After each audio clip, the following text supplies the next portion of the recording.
for the Republic of Canada. My name is Avneet Thapar. I'm a full-time political activist with CRC and the Shoah Institute.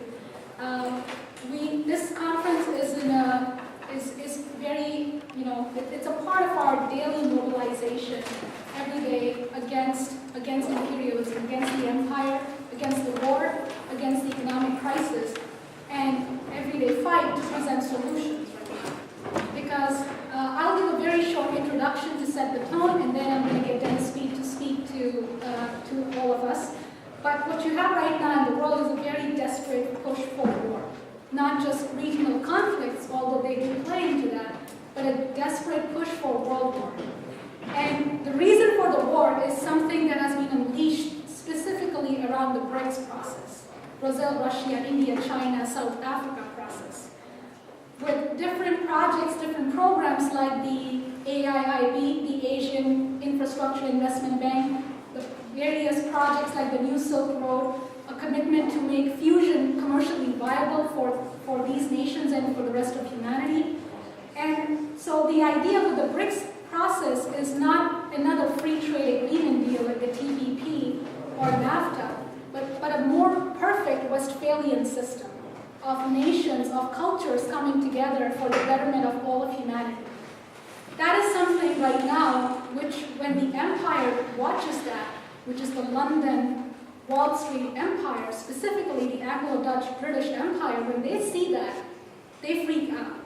Because what they see is their total defeat and annihilation in that process. And this is something, in this process, our role in Canada is very important. Because we have a chance right now to really shift our politics and our cultural outlook towards the future, which means breaking Canada from the empire, ideologically, economically, and moving towards developing itself in collaboration with other cultures, other nations, specifically Russia, India, China, South Africa, Brazil. So, because we're at a point where you have a point where both systems cannot coexist.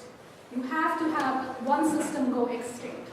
The empire is itself self-destructive, but it also is in a position to unleash global chaos and war.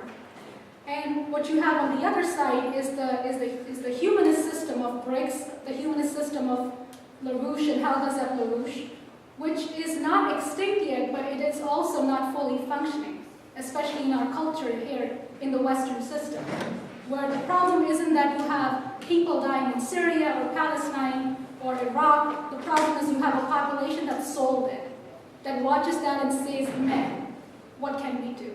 That goes to protest in thousands of numbers against budget cuts and then gets wasted in the evening at some stupid Halloween party. That's life.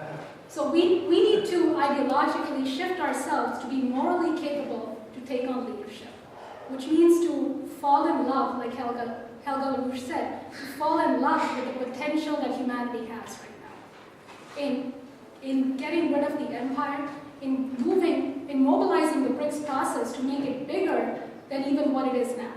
So with that, I would like to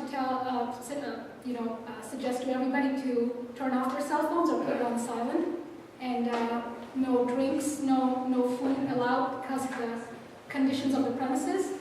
And Oui, s'il y a du monde qui a besoin d'une traduction, il y a une machine pour traduire en arrière. Vous pouvez demander à Jean-Philippe, so that's necessary. Question is that Dennis will give a presentation following which we will have a question and answer session where people are encouraged to speak, to throw out questions, comments, discussions, which is very important. So with that, Dennis, please. Okay. So let me see what I can do. Sure, go ahead. You want to get your, we'll just start with the prelude. Just go with that. So what we're going to try to do today is give various of you a reason to change your lives. Mainly because they're about to be changed in a dramatic way anyway, in a way that you probably wouldn't like if you were still able to be conscious after probable demise and were to be able to be resurrected and asked whether or not you approved of what had just occurred to you. That's where we are. It's sort of like being on the verge of, or in, if you will, the world audience of the First World War, where you don't even know that there's about to be a world war, let alone, there's sort of wars going on in Europe somewhere, in a couple of places, around matters that have no consequence whatsoever to you individually. Yet, 4 years later, not only will 20 million of you be dead, but another 50 to 70 million will also die of a disease that you didn't even know existed 6 years earlier. That is the world that you have been graciously led into by a series of failures, disguised as individual human politicians and clergymen and others. Now, on the one hand, that exists. Now, there's something else that also exists, which is there are people who have fought the idea that the human race is necessarily tragic. That there's this notion that you have that often gets taught, used to be taught a lot more, when things used to be taught. Now things are merely either asserted, or they're texted, or they're emailed. They aren't any longer taught. But back in the day when people were concerned to miseducate people, there was a notion of a cyclical theory of history. And in this cyclical theory of history, the idea was that every society rises and falls, and it's inevitable that societies have a birth, they have a maturation, and then they have a decline and then a death. And so societies are sort of like species, and certain species come into the ascendancy and then they're superseded by others, and you really can't do anything about that. One of the authors that pushed that in a big way was a guy by the name of Oswald Spengler, and he wrote a book called The Decline of the West, which back 50 years ago, 60 years ago, you used to see on the back of all the Sunday magazines. Back in the old days, before there was Parade magazine and all these other things, where people can't read any longer. They used to have on the back of your Sunday magazine a thing called the Book of the Month Club. What this was these were suggestions being made to you for how to brainwash yourself along the lines of various forms of social policy that were being inculcated into the society. But back then, it was a do-it-yourself sort of thing in the sense that you had to actually do the work. You had to know how to read, and you had to be able to be at least willing to become conversant in a set of opinions that were actually leading to policies that had already been pre-planned. But you were now going to think you were initiating by your having read something and independently come to the conclusion that you disagreed or agreed with that particular set of ideas. So 50 years ago, you would see on the back of the Book of the Month Club selections, Oswald Spengler's Decline of the West. And if you happen to be unlucky enough, as I was back in that time, to believe the things that you were told to read, then you got his book, and you read his book. And you became very upset because you were being told that there was no choice. It was simply going to be the case that Western civilization, of which you were in some fashion connected, was definitely just going to disappear. Just going to happen, and it was going to happen in some dramatically obscene way over which you had no control. There are people in the world that plan these things, or design these things, or think in these terms, and sometimes you can't exactly blame them, because you have to understand that if you think of yourself as a species, as an animal species, then it is true that your history, your culture, your outlook is limited, and it is coming to an end, and it is ignominious, and it is obscene. This is an individual who sometimes confuses some people. His name is Bertrand Russell, lived for about a century, died in the late 60s, and is often referred to as a great intellectual. He's known for writing a very abstruse book of mathematics called Principia Mathematica. with a man by the name of Alfred North Whitehead. But he's also mainly known for over the past half century as a sort of precursor of the peace movement, and in one sense the environmentalist movement and many other things. What I'm going to do at the beginning of our presentation is I'm going to show you a set of pictures of ghosts. Ghosts that haunt you. See, people like to have parties on Halloween, but they never consider that they truly are haunted. And that their every day, their every waking minute is actually shaped by ghosts. The shadows of forgotten ancestors, good and evil. And if they were to know who those people were, they might actually begin to comprehend why they feel so bad about living at all.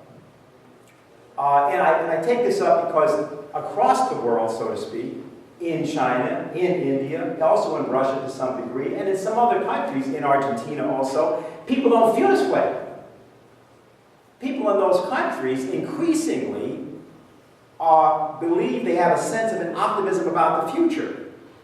But in Europe and in North America, no future societies. Societies where young people, particularly young women, for example, there have been various specials. You can look at CNN and these other things. You know, you have these 20-year-old young women who basically are sort of hawking themselves in various ways on the internet to be subsidized by 40 and 50-year-old guys because they basically don't want to be with any 20-year-old guys because they have no money and they have no future, just like the young women have no future. So their basic thing is, let me hook up with this guy. I'll try to more or less, you know, tease out of him a certain amount of money and so on. Or maybe he's just completely lonely and he'll subsidize me. There are 1 million people, 1 million students in North America signed up and involved in various websites doing exactly what I just told you. Yeah, 1 million. So now that's a society which has condemned not only a generation or two, but itself to a kind of ignominious end. What T.S. Eliot once said, this is the way the world ends, not with a bang, but a whimper. You just go crawling off crying in a hole in a corner. And that's how you die. But that's not the way that China thinks of itself. It's not the way that Narendra Modi thinks of his people. And I don't think it's the way that we should think about the West. So what we're going to do quickly here is just show you a set of characters who are going to figure in what I'm going to be telling you. And so we'll just run through this quickly sort of as a prelude. And because I'm not really good at, I don't like to go back and forth with visuals and audio stuff and so on. I find that to be too free associative rock music-like. I want to basically show you these people, and then I want you to recognize that they're here in the room haunting it as I speak. And then that'll be the easier way for us to go through today's narrative. So that's Bertrand Russell. That's Julian Huxley. He's the brother of famous writer Aldous Huxley. He was the first head of UNESCO, United Nations Education, Social, and Cultural Organization. Let me just give you a couple of quotes from these people, because I just want to have a sense, give you a sense of something that we're going to be discussing. Some of you know that on October 2nd, the London Daily Mail ran a story claiming that a set of researchers had established that the HIV set of retroviruses actually originated in Congo in the 1920s, and that nobody noticed because nobody cared to notice until sometime after basically the late 60s, and then into the period of the early 80s when it was finally diagnosed. And therefore, people like the economist Jeffrey Sachs down at Columbia University said last Tuesday night at a forum that we attended that millions of people had died in Africa and people just didn't know because they didn't care. And they had died of that disease. And he was making the analogy to Ebola and what was going on now in West Africa, around which he had been trying to raise money for months. For 10 months, he was trying to raise money to address that situation, and nobody would give him any money. And he was shocked because he's a very good fundraiser. And his conclusion was that people just didn't care. Now, for a moment, going back to Bertrand Russell, just he had back in 1923, wrote something called The Prospects for Industrial Civilization. And I want to here do some quoting of people, not to be boring and not to sort of even prejudice the situation. I just want you to hear some people speak in their own words about a few things. He said in 1923, the white population of the world shall soon cease to increase. The Asiatic races will be longer and the Negroes still longer before their birth rates fall sufficiently to make their numbers stable without help of war and pestilence. Until that happens, the benefits aimed at by socialism can only be partially realized, and the less prolific races will have to defend themselves against the more prolific by methods which are disgusting, even if they are necessary. Now I come to, that was 1923. Now this is Julian Huxley. This is a quote from him. This is, you can get this online. London Spectator, November 1924. It's an article he wrote. He says, not until you have lived in the southern states, he's British, not until you have lived in the southern states, or at least lived somewhere in contact with Western veneered Negroes, can you realize at all adequately what the Negro problem means to America. Even when you stop only a few minutes in some little country town where the blacks outnumber the whites, you are apt to experience a queer feeling of insecurity, of familiar worlds upset. There is an almost instinctive reaction, a reaction to the obvious, visible differences between black and white. He goes on. This is all quotes, okay? You have only to go to a nigger camp meeting to see the African mind in operation. The shrieks, the dancing and yelling and sweating, the surrender to the most violent emotion, the ecstatic blending of the soul of the Congo with the practice of the Salvation Army.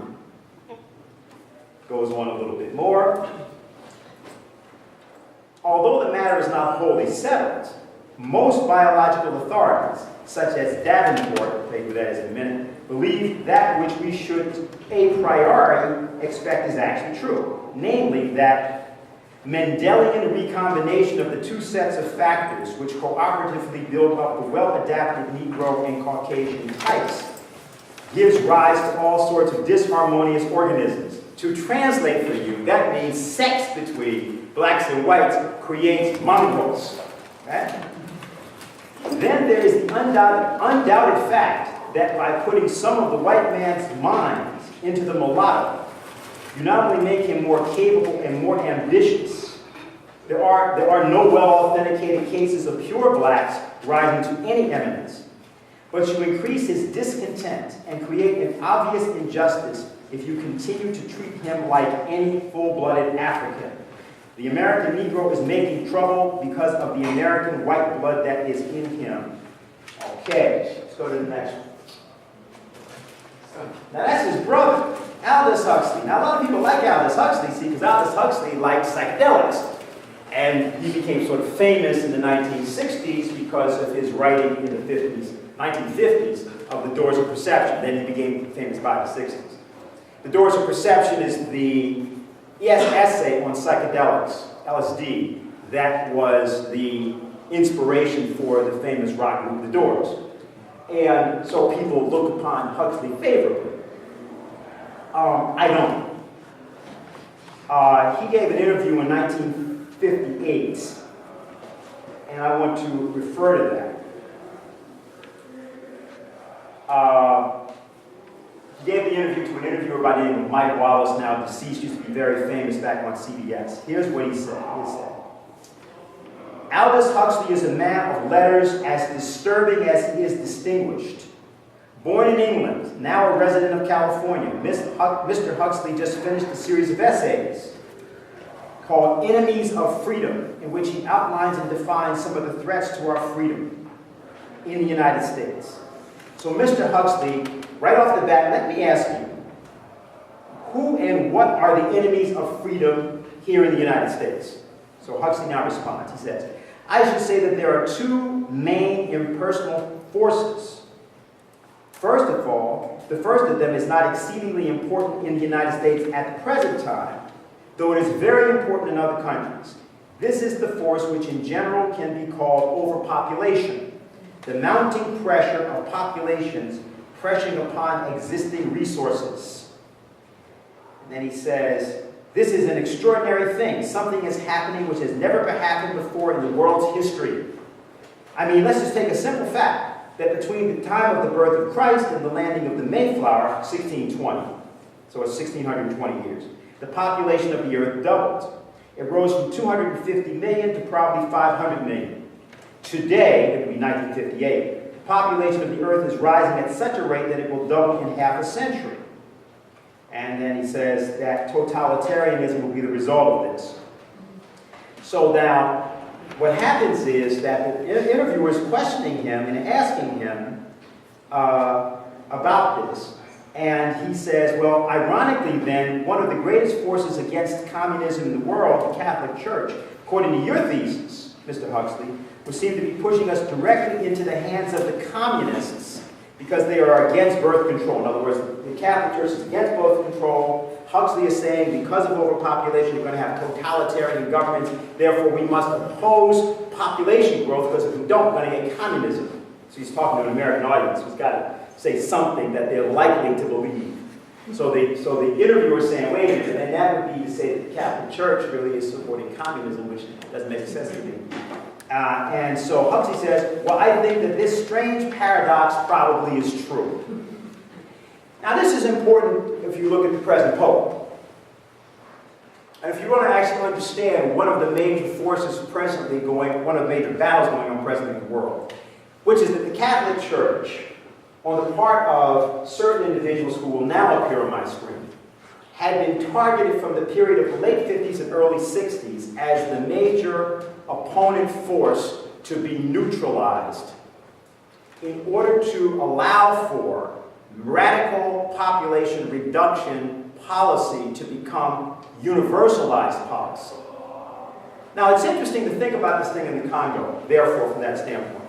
Because HIV is not something that you can't notice, you know. I mean, it's not like if a lot of people are dying of something like that people wouldn't actually know that that was going on if they were part of a colonial regime in Congo. I mean, you would see the people dying. So, the idea that it didn't become known until 1960, which is what the article says, I'll cite that in a moment so you just know, I like to document things so people don't have a sense that I'm trying to exaggerate for my point. You may not agree with my point, but you will never be able to prove or demonstrate that I didn't tell you why I said what I said. You may not like the conclusion I draw, but the conclusion will be based on what people are saying about these things.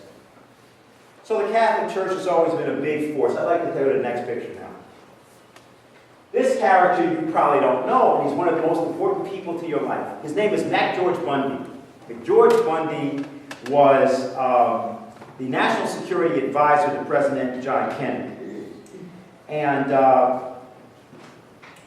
one of the major architects of the Vietnam War. If you go online, you can look him up. There's been a book written about him recently. I don't think I have it here. I'll just reference it. You can take a look at it yourself. And the book describes how George Bundy, after he died in 1996, he was born in 1916, died in 1996. And the 1990 he was born, excuse me. And the book basically describes that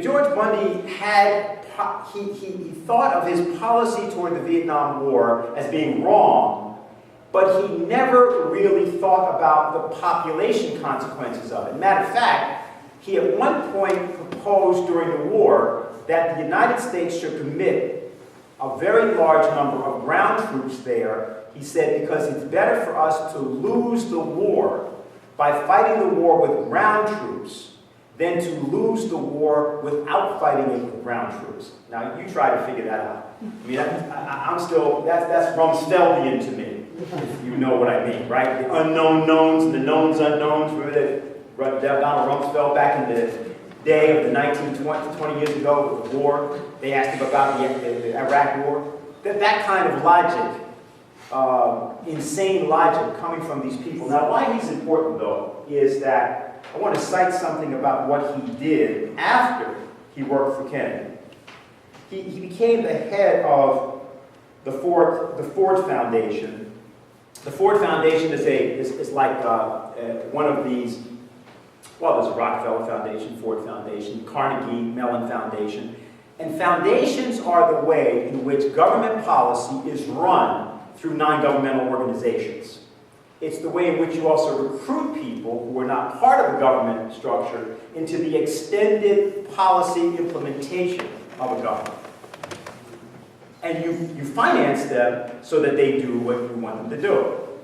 So I just want to cite something here. In 1964, Bundy was still in government. Kennedy had been assassinated, Johnson came in, and Bundy headed something called the 303 Committee. This was the committee that handled all covert action deployments of American intelligence. This doesn't just mean foreign intelligence, it meant anything going on in the United States. He transferred to the Ford Foundation a year later, and what he did was he carried out the same intelligence operations he was carrying out, the famous one being the My Lai massacre, Operation Phoenix operation. So that I don't go too fast and people know what I'm talking about, some people who go back that far would know that during the Vietnam War, at one point, there was an exposure of an assassination of a whole village that was done, My Lai massacre. And that exposure happened in 1969-70, but what it was part of was a program called Operation Phoenix. And the notion here was once described by an American general as, we had to destroy the village in order to save it, which is an actual quote, look online. That was their notion of the way in which they would create, if you will, democracy or freedom in various societies in various parts of the globe. That is what you just saw in Afghanistan. That is what you have seen in Iraq. That is what is about to happen in Syria. That is what will happen any place where the present set of policies is continued and extended. Because it is policy which acts. It is the ghost of policy. It is not individuals. In the case of the United States foreign policy, I'll come back to saying why I say that in a minute.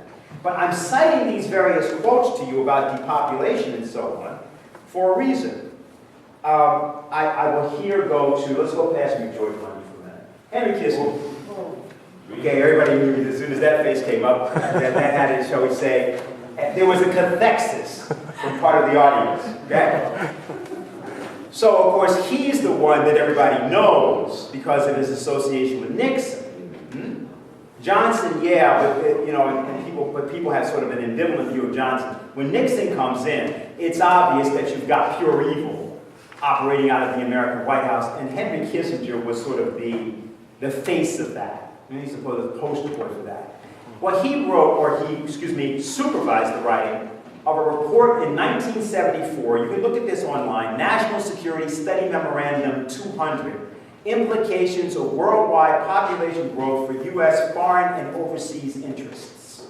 The whole manuscript's there. You can just take a look at it. It designates 15 nations where, because of their population growth, natural resources otherwise available to the United States would not be available. And therefore, it doesn't make recommendations about population reduction. It simply indicates that this radical population growth in Bangladesh is one of those countries, Nigeria is one of those countries, Mexico is one of those countries. There are 15 of them all listed all together. That this means that the United States has to consider from its national security standpoint how to respond to this situation. All right, so in that regard, I'll just say that there's a book which is very hard to get. For those of you who are interested, you might want to pick it up. You can probably find it online. It's called American Democracy and the Vatican, Population Growth and National Security. It's written by a man, I don't remember, his first name is Stephen Mumford. Last name is Mumford, M-U-M-F-O-R-D. And I cite this because of it having been written in tandem with Henry Kissinger's policies, as described in this National Security Study Memorandum 200. I shall also say the co-supervisor of that project was then CIA Director George Herbert Walker Bush, or Bush 41. who was the first president of the CIA, you know, to become rather head of the CIA, to become president of the United States. And when people talk about, you know, Putin and his KGB credentials and how he's head of state, let's remember there's already been a president in the United States much earlier than Putin. So that's Kissinger, and for our purposes, that's all I'll say about it. And then let's say, I think I have a couple more here. We go to the next one. Okay, now, this is Patrice Lumumba. Many people don't know who Patrice Lumumba was. He was the first president of the Free Congo State. He was the head of the Congolese National Liberation Movement. And the reason that the year 1960 is cited as the year in the, well, I actually should just go for a moment to this little report from the London Daily Mail. Just so you know what I'm referring to here. Let's see, HIV, okay.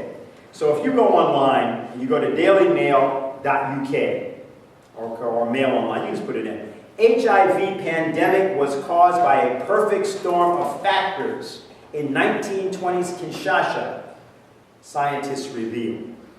And then it gives a series of headlines. It says, Oxford University and Belgian scientists studied virus's genetic history. They claim it originated in Kinshasa. The city was well connected with modern railways under Belgian colonial rule. By the 1950s, when first known cases were recorded, it spread to 3 more cities. And it was only discovered in 1983. Now, what they say about this, just to get it, pretty nasty actually, thing as a whole. Yeah, I got some pretty nasty stuff. Let's go at it. And by the way, if I'm making you uncomfortable, I hope I am. Because the idea here is that the ghosts that you, shall we say, facetiously act in facetious terror of are different than the ghosts that you should know. Because the Nosferatu-like creatures that are walking through the room here and on the street and in the halls of government and in the banks that treat you and care for you in your human zoo should be known to you. Now, okay, so it says here. They're talking about Kinshasa. Thriving trade hub, modern railways, which allowed the virus to travel thousands of miles. Combined with urban growth, migrant workers, and changes to sexual habits and the sex trade, this formed a perfect storm, which allowed the virus to spread unnoticed until it was too late to stop it. Okay, it talks about HIV-1 group M, which is the particular strain of the virus which proved devastating, that affects 35 million people around the world today. It says this: it stayed in the Congo, which is the size of all Western Europe combined, until spreading to the United States and around the world from the 1960s onwards, before the number of cases exploded in the 1980s. Now, we're just going to take a moment. Patrice Lumumba. You probably never heard of it. Let's just hear some of his words and hear what it was that he wanted to do and what he in fact was able to do. It's from a speech he gave in late 1950s. We want to secure our independence through the united effort of all. We want the Belgians to put a stop to their divisive policy. We must understand each other, and they must join forces with us. This is how we can build a Congolese nation, through the friendship of all.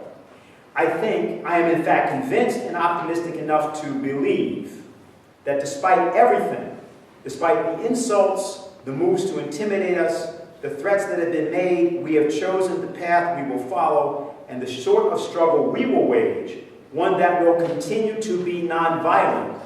I believe that this will triumph. We too decry violence. We have chosen just one weapon for our struggle, and that weapon is nonviolence, because we believe that whatever the goal, it can be reached by peaceful means. That is what our struggle represents, and that is why I call for the moral support of every friend of humanity, of all those who believe that every human being, whatever the color of his skin, whatever his social status, can and must enjoy the same freedoms as every other citizen of humanity. He was assassinated in January of 1961, 2 days before President John F. Kennedy came to office. It was well known that Kennedy, who may have had various problems on certain things, understood two facts. One, that the war in Southeast Asia, or shall we say the French war in Southeast Asia of the 1950s, which had particularly led to the defeat at Dien Bien Phu in 1954, the French military by the Vietnamese, and General Giap, as well as Ho Chi Minh. But General Giap was the person responsible for that. This meant that the policy that the French had carried out was wrong, and Kennedy was opposed to those policies being entered into by the United States. Interesting to know, we'll come to that in a moment. The second thing was that he was a supporter of Lumumba and wanted Lumumba's Congo to be supported by the United States. Well, Lumumba was assassinated, and then a series of civil wars began, involving first a character by the name of Shambe, and then eventually Mobutu Seki Seko, who stayed there until 1997. Mobutu was in power for about 30 years. And then you had the war with Laurent Kabila, which was supported by a lot of people because of their opposition to Mobutu, but actually, Kabila was being supported by Barrett Gold. Barrett Gold, which was a Canadian-American enterprise involving George Bush on this side and the car of the Prime Minister, I'm forgetting his name right now, with Brian Mulroney, right? And those guys had put together airstrips and all sorts of equipment and mercenaries. And what they did was they deployed the Ugandan, Rwandan armies as additional forces for Kabila, which was actually what was being prepared by what was called the Rwandan genocide. This is a longer story, and we can get into it in questions and answers, but the reason I'm giving you these things first is we got to go through the ghosts. Some people know, those who are still at least nominally Catholic may remember that today is All Souls Day. That there are 3 days, right? There's the Eve of All Saints. That's the one that everybody, tends to now celebrate. Then there's All Saints Day, that was yesterday, November 1st. And then there's All Souls Day. And if you happen to know the work by Dante Alighieri, the Commedia, the Divine Comedy, which takes place not at that time, it actually takes place over Good Friday, Saturday, and Easter Sunday. But there's an analogy because Dante, in his poem, walks through hell, he walks through heaven and purgatory.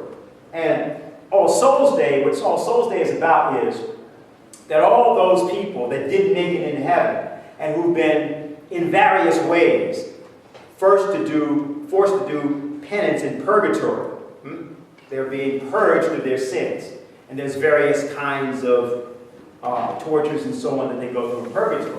That they can be released from purgatory through prayer that's offered by the living to certain individuals, saints, etc. For example, the Virgin Mary and others. And on this day, what happens is you can get out of jail. You can get out of jail when somebody who's living decides to really work hard enough to get you out. And this references the action of Christ after his death on the cross on Good Friday, when it said that Christ descended into hell and he released from Satan certain of the condemned. So I'm going through this because today is a certain day which is of relevance to certain of the souls that have been kept in purgatory.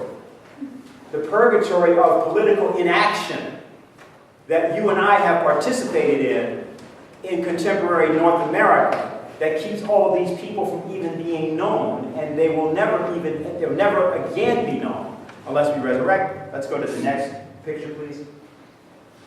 Yes, I did. Did I send you De Gaulle? Malcolm X? Yes. Yeah, let's go to him. That's what I want. I want Malcolm up there. Now this is significant. I was having a conversation with Matthew, and he didn't know something that's important for me to point out because maybe other people don't know it. And there is, again, we're setting up a conception here for you to understand. Because if we don't set the conception up, there's no way for at least me to make sense to you about why I think you should change everything you're doing and do what we do, those of us who've been doing it.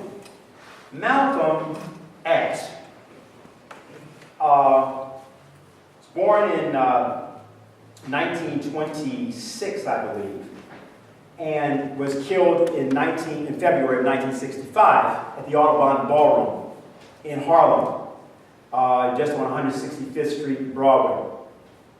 Now, Malcolm, in the year before he died, many people apparently know about something called the journey of self-discovery when he went to Mecca. But what they don't know is that what he was doing in Mecca and what he did after that, immediately after that, was he was organizing what he called the OAAU, the Organization of Afro-American Unity. Now, there was the Organization of African Unity, which would come into being in the aftermath of the independence struggles, which Kwame Nkrumah of Ghana and Patrice Lumumba of Congo and Jomo Kenyatta of Kenya and various other people, and for that matter, Nasser of Egypt. All of these people were organizing independence struggles of various types. Some were nonviolent, some were not. So they had organized at the United Nations. What had been noticed was that Africans were now at the United Nations, and they were coming from states that had achieved freedom. And Malcolm and people like that who were up in Harlem, Malcolm at that time was with the Nation of Islam, noticed that these Africans got more respect than Black Americans got, because frankly they weren't considered to be as both backward or inferior as Black Americans were. And so what Malcolm thought he needed to do, particularly as he was disengaging from the Nation of Islam, was to form what he called the OAAU, the Organization of Afro-American Unity. Now, the thing to understand is that this was an active thing going on all through 1964. And he went to many different countries in Africa, meeting with heads of state. And he also did this also in Paris. He went to London and several other areas where African expatriates were. And his conception was that what he was going to do was to create an international movement that was then going to use the presence of Black Americans in America, particularly in New York City, to agitate for what he called human rights, not civil rights. He was counterposing himself in one sense to King, but there was a reason he was doing it. This is what he was saying. Malcolm argued that what King and others were doing was redundant. Why? He said, because you're arguing for rights that other people that are in the United States just have, that are in the Constitution. In other words, you have to go march to be given the right to eat a bad hot dog at Woolworths. Okay? You have to march for that. You have to march for the right to sit in the front of a bus next to somebody you don't like. You're required to march to get the right to vote. But you got the right to vote back in 1868. Black people were voting back then. So why do you have to do all these things for rights that other people have that are in the Constitution if you're actually equal?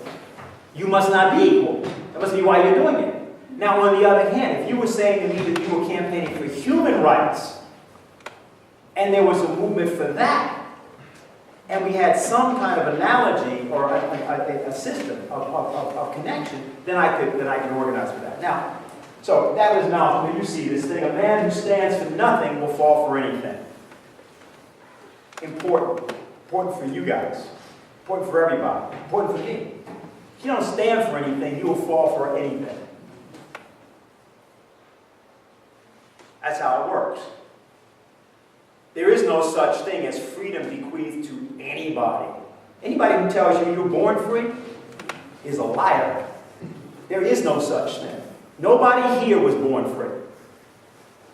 Because if you do not come up with a way of being able to understand how the processes of mentation, of creativity, work in your mind, then you don't know what the limitations are on what you know. So how can you be free? You don't even know how you're limited in your thinking. It's like Americans that believe that the Bible was written in English. I mean, how do you begin to talk to somebody like that? God spoke English, and He wrote the Bible.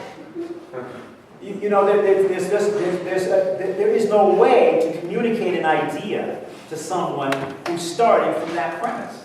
Not through that doorway. You may be able to communicate with them by having them do car repair or something like that. If you work on repairing an automobile, then you can get an idea across. Because, you know, there are certain things that have to be done to make the car work. And therefore, you can communicate an idea in that fashion. But if you're going to discuss... by the way, these are the same people discussing the evil of the Quran, which they have never read. Not to mention that they would be reading it in English if they could read English. So let me just sort of step back for a minute to just give an idea. Okay, so that's not... Let's go to the next, because this one... about Robert Kennedy, was he there? That's good. Progress is a nice word, but change is its motivator, and change has its enemies. I want to stop here with the Kennedys, and now we're ready, so to speak. Now we can do the presentation and discuss what we came here to discuss. You know, Vladimir Putin has been saying some things that people don't like. And the things that Vladimir Putin is saying, I've been talking about in the last week, are really most reminiscent of the kind of things that Bobby Kennedy used to say and JFK used to say.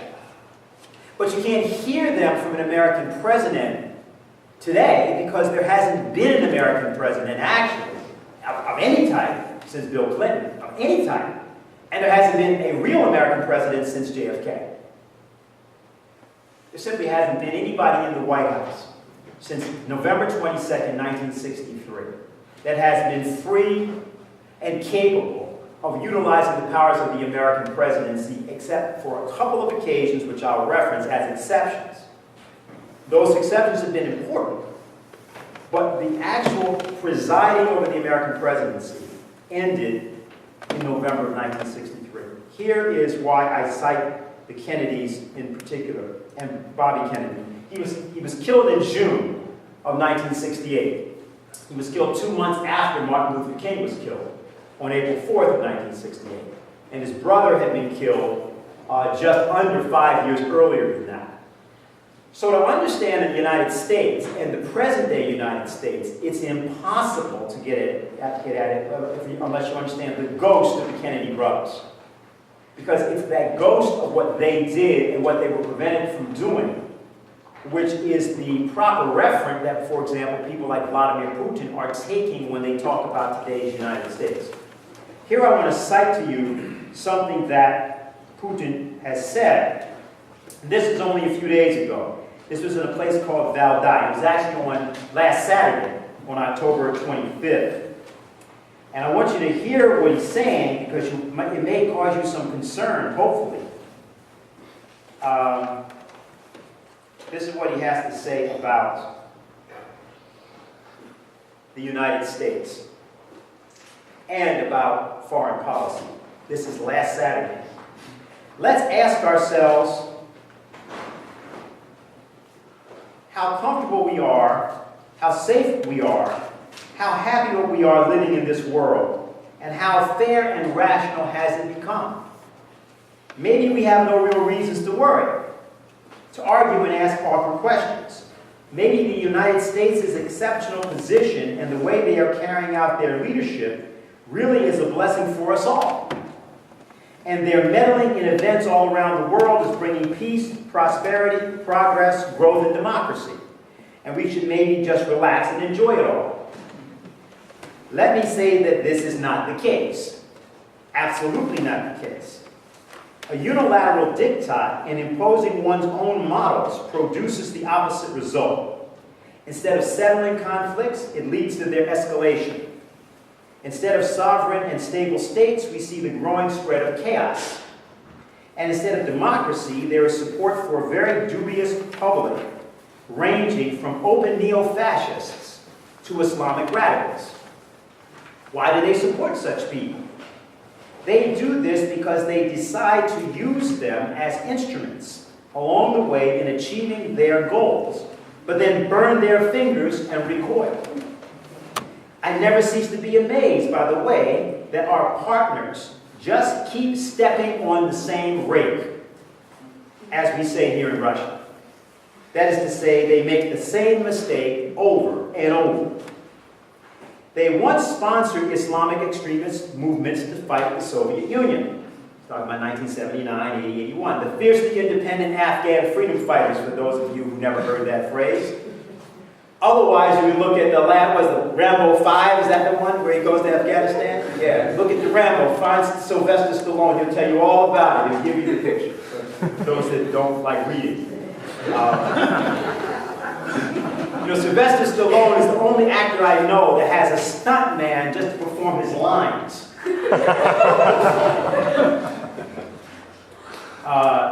They openly sponsored Islamic extremist movements to fight the Soviet Union. Those groups got their battle experience in Afghanistan and later gave birth to the Taliban and Al-Qaeda. The West, if not supported, at least closed its eyes and, I would say, gave information, political and financial support to international terrorists' invasion of Russia. We have not forgotten this. And the Central Asian region's countries.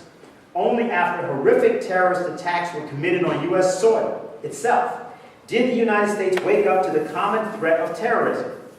Let me remind you that we were the first country to support the American people back then, the first to react as friends and partners to the terrible tragedy of September 11th. And the specific incident he's talking about is within the first hour and a half of the planes hitting the Trade Center, Putin called Bush and told Bush, we are having our nuclear rocket forces stand down. Now let me explain to you why he made that phone call.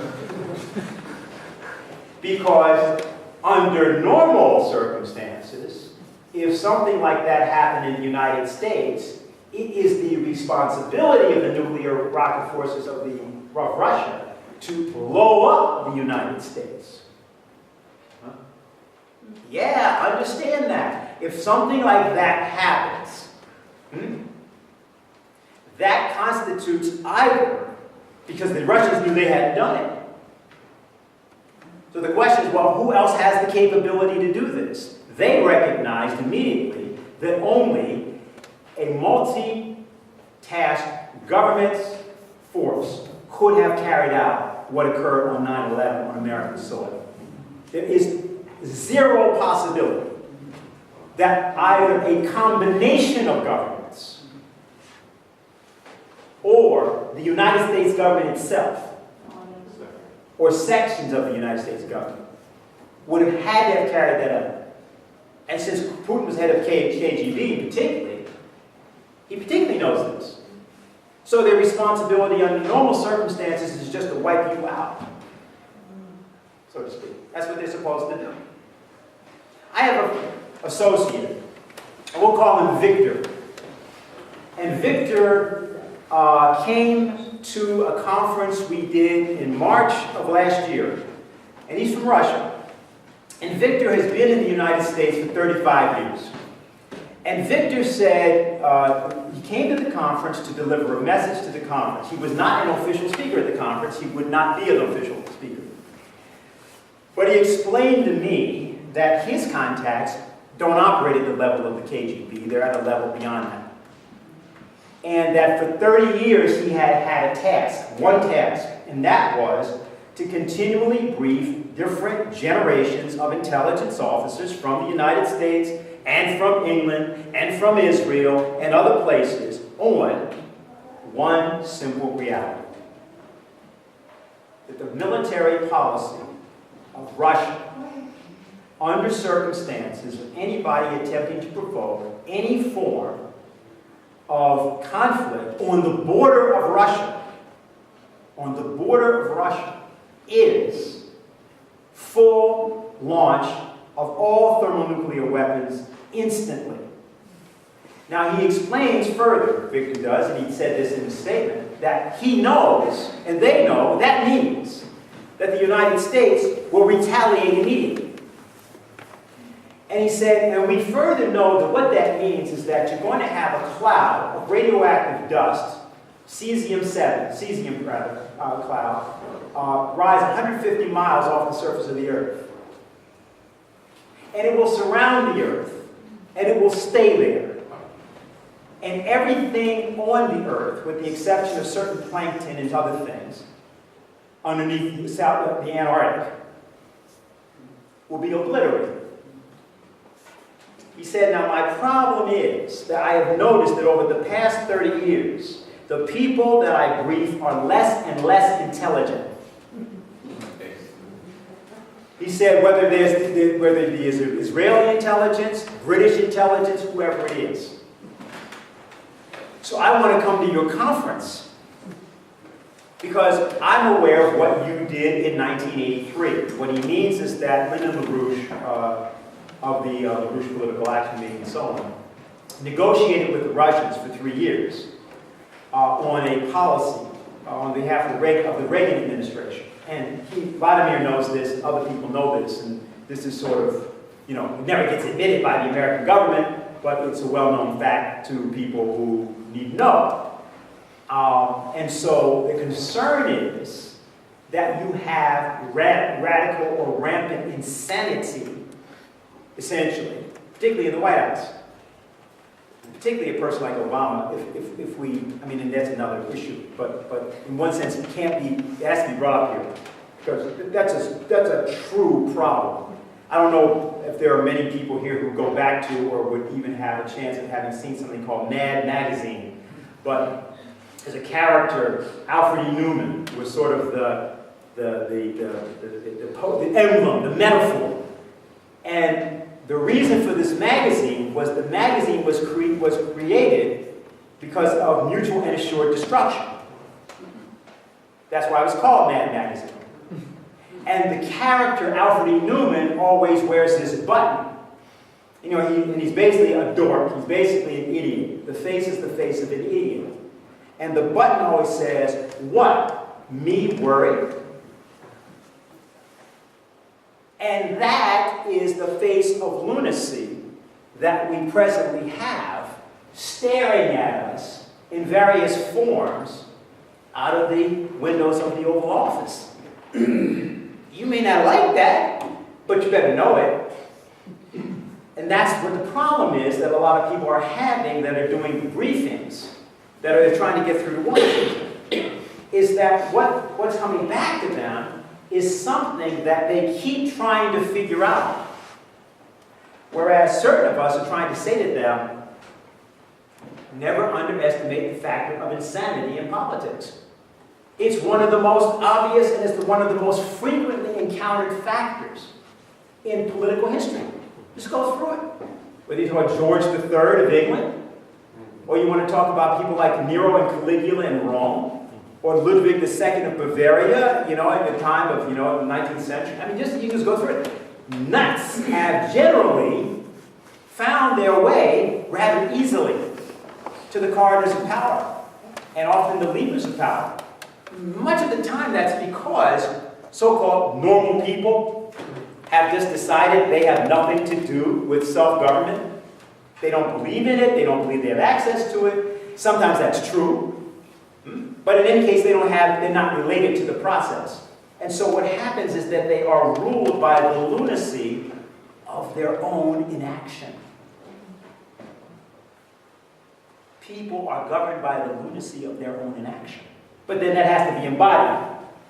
It has to be a lunatic or a group of lunatics. They have to take power. They have to actually run things. Okay, so Putin is saying what he's saying here. And I now want to just say something about this. He says, during my conversations with American and European leaders, I always spoke of the need to fight terrorism together as a challenge on a global scale. We cannot resign ourselves to and accept this threat, cannot cut it into separate pieces using double standards. Our partners expressed agreement, but a little time passed and we ended up back where we started. First, there was the military operation in Iraq, then in Libya, which got pushed to the brink of falling apart. Why was Libya pushed into this situation? Today, it is a country in danger of breaking apart and has become a training ground for terrorists. Only the current Egyptian leadership's determination and wisdom saved this key Arab country from chaos and having extremists run rampant. In Syria, as in the past, the United States and its allies started directly financing and arming rebels and allowing them to fill their ranks with mercenaries from various countries. Let me ask, where do these rebels get their money? Arms? Military specialists? Where does all that come from? How does the notorious ISIL manage to become such a powerful group? As for financing sources, today the money is coming not just from drugs, production of which has increased not just by a few percentage points, but many-fold since the international coalition forces have been present in Afghanistan. You know, this is the head of Russia. I mean, this is Putin. He has the largest nuclear arsenal in the world. This is what he just said a week ago. And if you weren't at this meeting, you would know that. Now, I'm not blaming you for not knowing it. I'm trying to tell you something that there's no discussion about this going on. The Sunday talking heads aren't talking about it. In America, the so-called Republican or Democratic parties are not talking about it. This is what he's saying. Now, he's also saying some additional things which I don't want to dwell on. I'll just reference. He said, this was yesterday, Russia will not drift into confrontation. He says, the world in the 21st century has not become more stable or more secure. The old threats have not disappeared, and in a number of regions, the situation has aggravated. Thus, a serious hotbed of tension remains at our borders. In the southeast of Ukraine, our military doctrine is defensive. Its main objective is ensuring the country's sovereignty, peace, and calm for our citizens. It is necessary to consistently implement all the plans for the improvement of the armed forces and other agencies responsible for national security. Now, if I had to translate that for you, what I would say is, you are being informed by him that you are in a situation similar to the world in August of 1914, when a lot of very clever people found themselves very cleverly pushing one another into what would become a global conflict in which most of them would be obliterated. I mean, most of the countries that started that conflict didn't exist at the end of it. They were all real smart people. They knew exactly what they were doing. So now, okay, having said that, let's say something about Brazil, Russia, India, China, South America, Argentina, other countries that are going another direction. There is an Ebola czar in America. You heard of this guy? His name is Klain. This guy got interviewed in 2008. Now, a lot of people are mad because they can't find him. I mean, basically, in the last 10 days in America, where all sorts of decisions are being made about Ebola, nobody can find this guy. And so, you know, the governor of New York is trying to do something, governor of New Jersey is trying to do something else. The White House doesn't like it because they don't want people alarmed by the fact that Ebola kills you in 10 days, and if you get it, you're likely to die. So people are a little upset. The government thinks, no, that's a bad idea for you to be upset, because then that might imply that the United States doesn't have a public health care system that can deal with this. Well, it doesn't. The czar says this. This is an interview in 2008. I think the top leadership challenge in our world today is how to deal with the continuing growing population in the world and all the resource demands it places on the world and burgeoning populations in Africa and Asia that lack the resources to have a healthy, happy life. So there's something that we have to consider. You know, some people will say that the plans for the future include the elimination of black, brown, and yellow people around the world. There are people that believe that. Some people think that the diseases that are presently spreading are being allowed to spread as a result of that policy outlook. Some people don't think that, but there are also a whole lot of other people that are saying, regardless of whether that's true, what we're going to do in India is we're going to take our 1.2 billion people and we are going to make them not only competitive with, but the workforce for all of the rest of the world. That is what Narendra Modi specifically said at the Madison Square Garden in New York in September, at the end of September. He specifically stated that what he thought should be done. He said there are 650 million approximately Indians under the age of 35, excuse me. And that represented the core of the wealth of India. Yeah, all those people, those teeming people. I've started to talk to someone about this, about a 28-year-old woman. She'd been in India, and she said, you haven't been there. You have no idea what it's like, the teeming people, the number of people. She became almost apoplectic. She was so terrified. Well, Modi's not. He's saying, no, this is our wealth because these young people have the capability to become anything. And we're going to make sure that they become the necessary doctors, teachers, engineers, and construction, city builders of the world. So that's his idea. The Chinese, of course, well, they're talking about mining helium-3 on the moon. For those that don't know what that means, I mean, that's like so far out. It's not so far out as in being theoretical. What it means is they're going to change the definition of value of all physical material resources on the planet by mining this substance on the moon that they're going to be using in thermonuclear fusion reactors. By the way, they and the Russians are building right now a hybrid fission fusion reactor, which the Russians have employed the Chinese for, and they've got all kinds of plans for this. These are the abandoned plans of the U.S. space program. So, of course, there's 1.5 billion people now in China. So that's, and not everybody's in that. There may be 300 million people rather, involved in that, 350 million. But that's what they're doing. Argentina's been very clear. Argentina has defied everybody.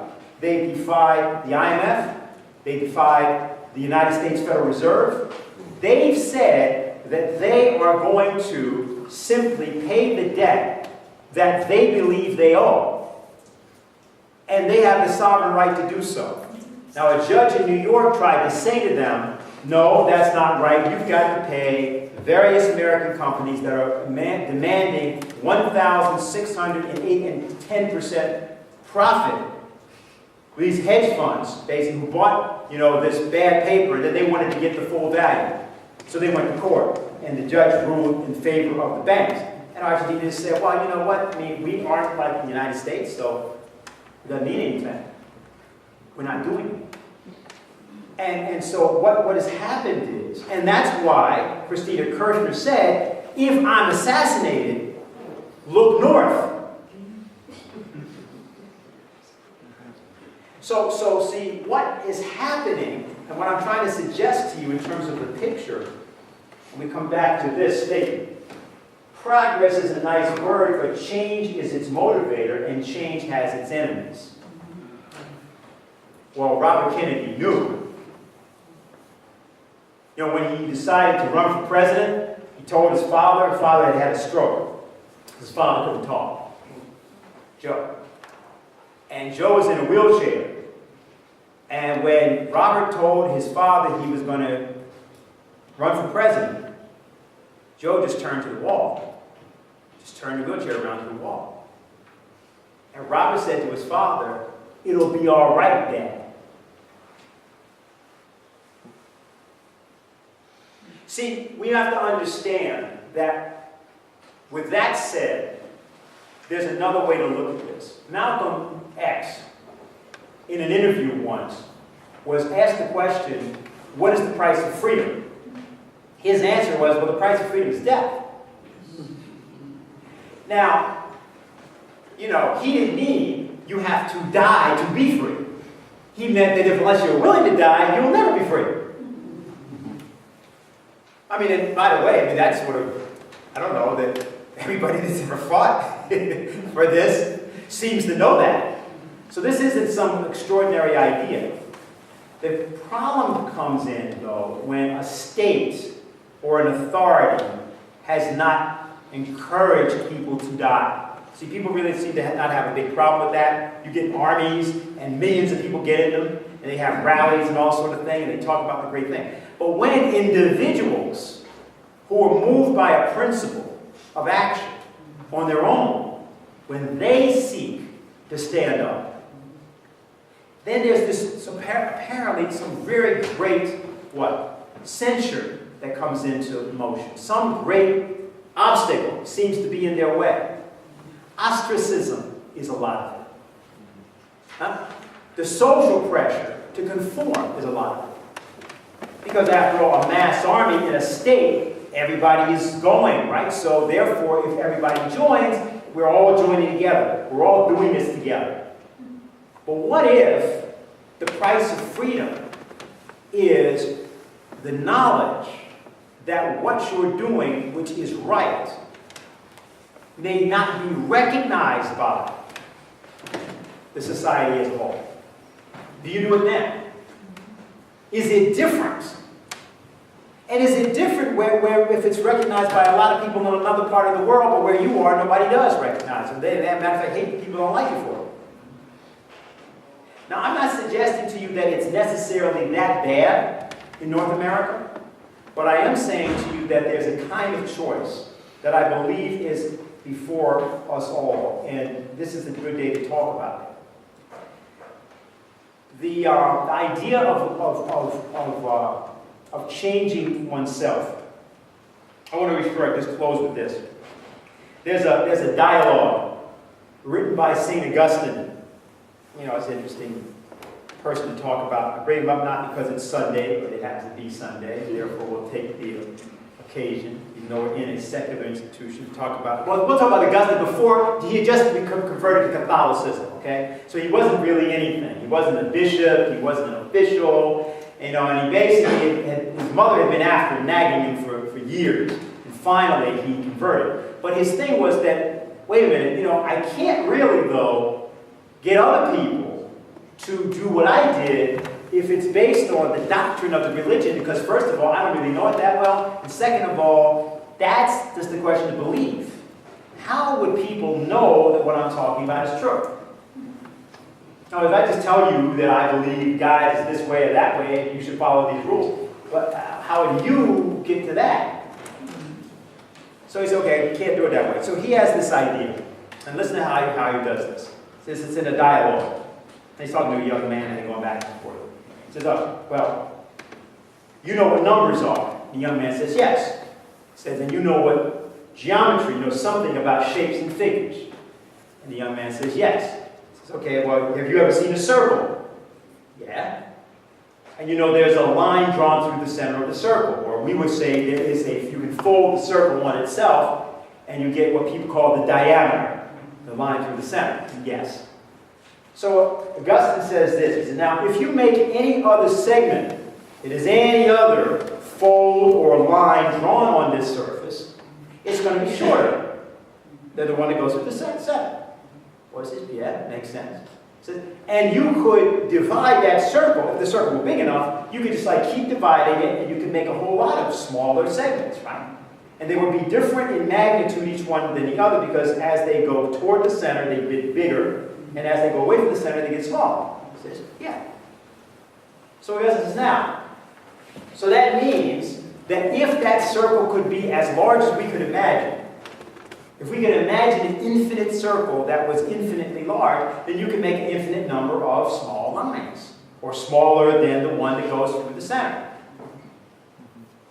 The young man says, yeah, so far so good, I don't see any problem. So then Augustine says, now the one that you make in the center, that you draw, if you started along any point on the edge, let's say where any of these other smaller lines are, they're all segments. And if you made that line that goes through the center, you started over here and you went through the center, or you start over here and you go through the center. So if you're at 12 o'clock, or you're at 3 o'clock, or 6 o'clock, or 9 o'clock along this, as long as you're going through the center, you're always making that same line, right? He says, yeah. Okay? So then Augustine says this. All right, now. So this means I can start, if this were the face of a clock, and along the face of this clock, we had, divisions, seconds, minutes, whatever you want to call it. But let's say that our clock has an infinite number of seconds on the infinite circle. So, okay, I can kind of see, he doesn't quite know where Augustine's going. And if I make this line that goes through the center, that's always the longest one, right? Okay, yeah. He says, so I've got two different ideas of infinity. What? What do you mean two different ideas? He said, well, if I'm dividing the circle infinitely, this infinite circle, and all these smaller segments going to the center, right? They all go up to the center, but the center is different, right? Because the central one is the longest. Yeah. And I got it. I have no problem with that. So you have an infinite number of these, and you have this one. It says, yes, but I can make that line along any place on the edge, right? As long as I go through the center. So wherever I started on the edge, I've got an infinite number of places where I can start from. Okay, yeah. He said, okay, now, he says, relax. You know that that line drawn through the center of the circle is always the longest, right? Yes, we said this over and over and over. Yes, I know that's the longest line. He said, now, that would be true tomorrow or the next day or any time in the future, right? He says, yeah. And it was true in the past, right? Before today, and a year ago, and 10 years ago, and 1,000 years ago, that was true. Yeah, true. So Augustine says, so it's always been true that the line drawn through a circle, the center, is the longest. Always been true. It says, yeah. He says, all right. I have a question for you.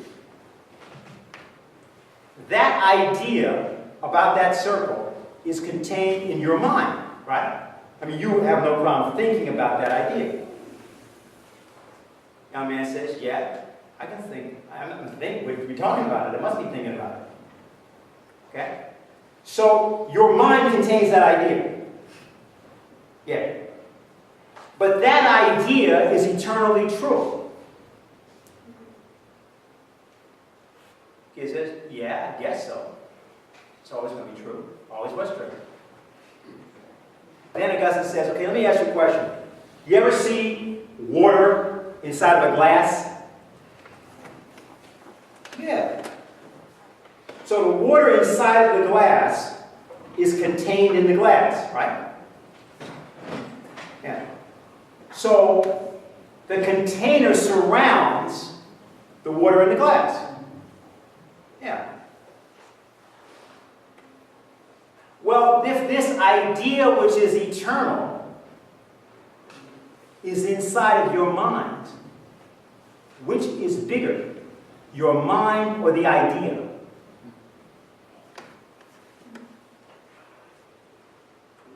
If that idea is eternal, then the mind that contains it is eternal and it cannot be killed.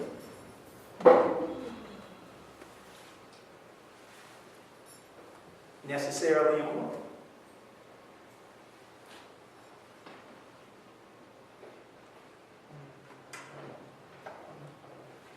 Now, something interesting here.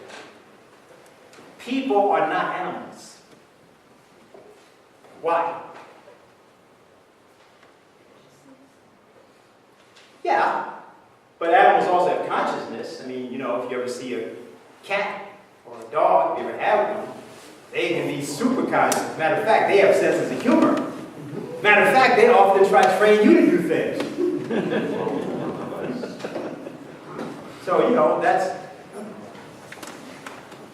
But do they know that they are a cat species? Do they know they're a dog species? See, can they contrast themselves as a species to other species, except for, let's say, immediate enemies that they have? That's different. The human being is capable of thinking in terms of species of, not only other beings, but species of ideas. Finite ideas, infinite ideas. Ideas in science, ideas in music. The thing that makes us capable of evolution of our own is not our biology. Yes, we need our biology to be here, but our cognition is now a geological phenomenon, so to speak. Our ability to think, just as for life, its ability to change the inanimate universe, because that's what you see in planet Earth. Life is the dominant form, geological proposition, geological phenomenon on Earth, unlike Mars or other places. And so we have a capacity. Now that capacity has been mystified by a lot of people, and there may be some reason to, depending on the culture, depending on the language, and so on, to put these ideas in different forms that make them accessible to different people in different ways. I don't have a problem with that. But what I want to suggest to you here today is that the issue that is implied in contrasting the view of Augustine, or I'd say here also Putin in a different way, or I'd say even what Kennedy is saying here about change. And I haven't tried to summarize these things, pull them all together, but what I'm trying to say is there's a different view of man, clearly, between the kind of statements I started with, that you heard, and the statement we just came to. The countries of Brazil and Russia and India and China, those are all different cultures, right? All completely different.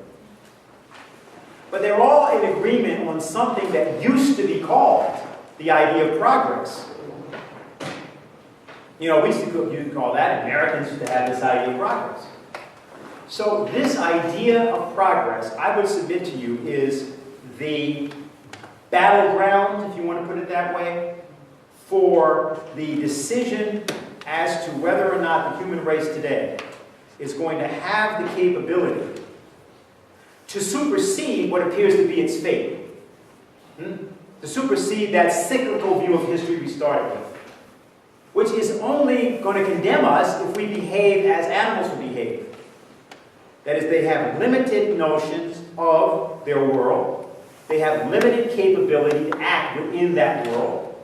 They may be dominant within that, but once those conditions are changed, they're unable to do more than at best adapt to the conditions. They can't change the conditions. But mankind can change the conditions. And the way you do that is you have a laboratory where you practice that. And that practice the laboratory you practice that is changing your ideas. You have dumb ideas or wrong ideas or limited ideas or inadequate ideas, whatever they are. You change them. You discard them.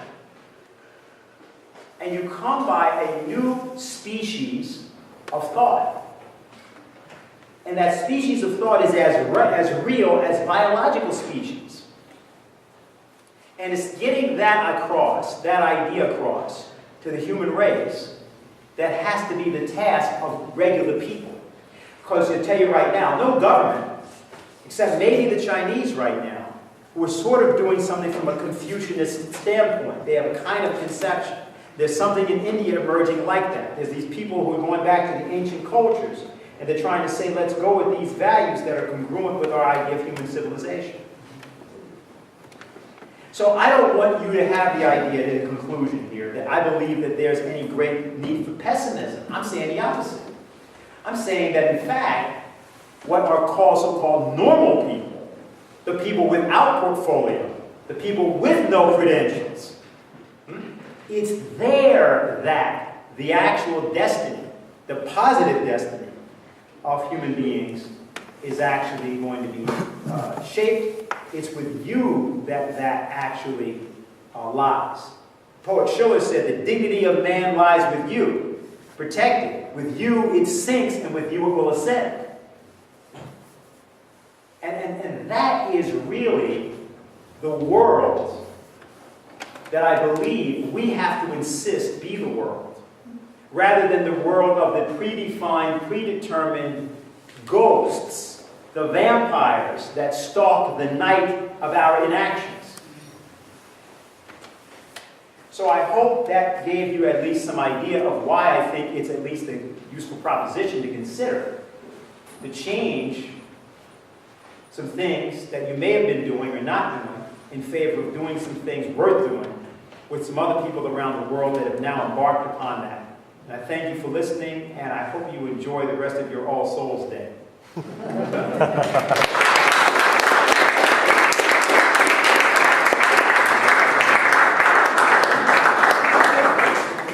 Okay, we'll open for questions, comments. Please raise your hands, stand up, announce yourself, your name, and go ahead. Please. Okay, so I just want to say that you learned the school really well, and it's really it's a nice process concerning not only the war but the economics and all the progress that we brought into that should be treasured. And I think that you are very you're a nice progress for society. To work as a progressive, motivated progress that is brought here in our city. Thank you. Thank you.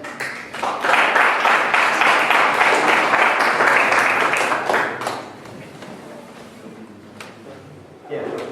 My name is Guillermo, and I still have a question. I've read a lot of the socialist theory, Yeah. most of Oscar Wilde or Max Weber or Yeah. anything like that.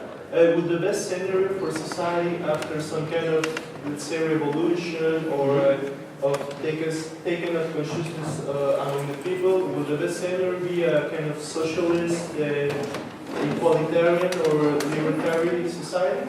I think the way to think about this question is a good question, because a lot of us, well, I mean not a lot of us, but some of us have gone that route, you know, because I mean I go from the 70s, right? So, you know, we were in all that, you know, we were in socialism and communist organizations and all that, you know, it's good, it's good. You could meet all these people back in 68, 69, 70. You could go to the meetings of the Communist Party or the Socialist Workers' Party. Now, here's what would happen. You go to the meeting, right? And like, you're enthusiastic and this makes sense and equality and then you meet these people. And these people were like, you know, angry, depressed, you know, they treat each other like that, you know, and people like hustling each other. He said, wait a minute now. I mean, the idea sounds good, but how come you're like this? It's the old thing like, I love mankind, but I hate people.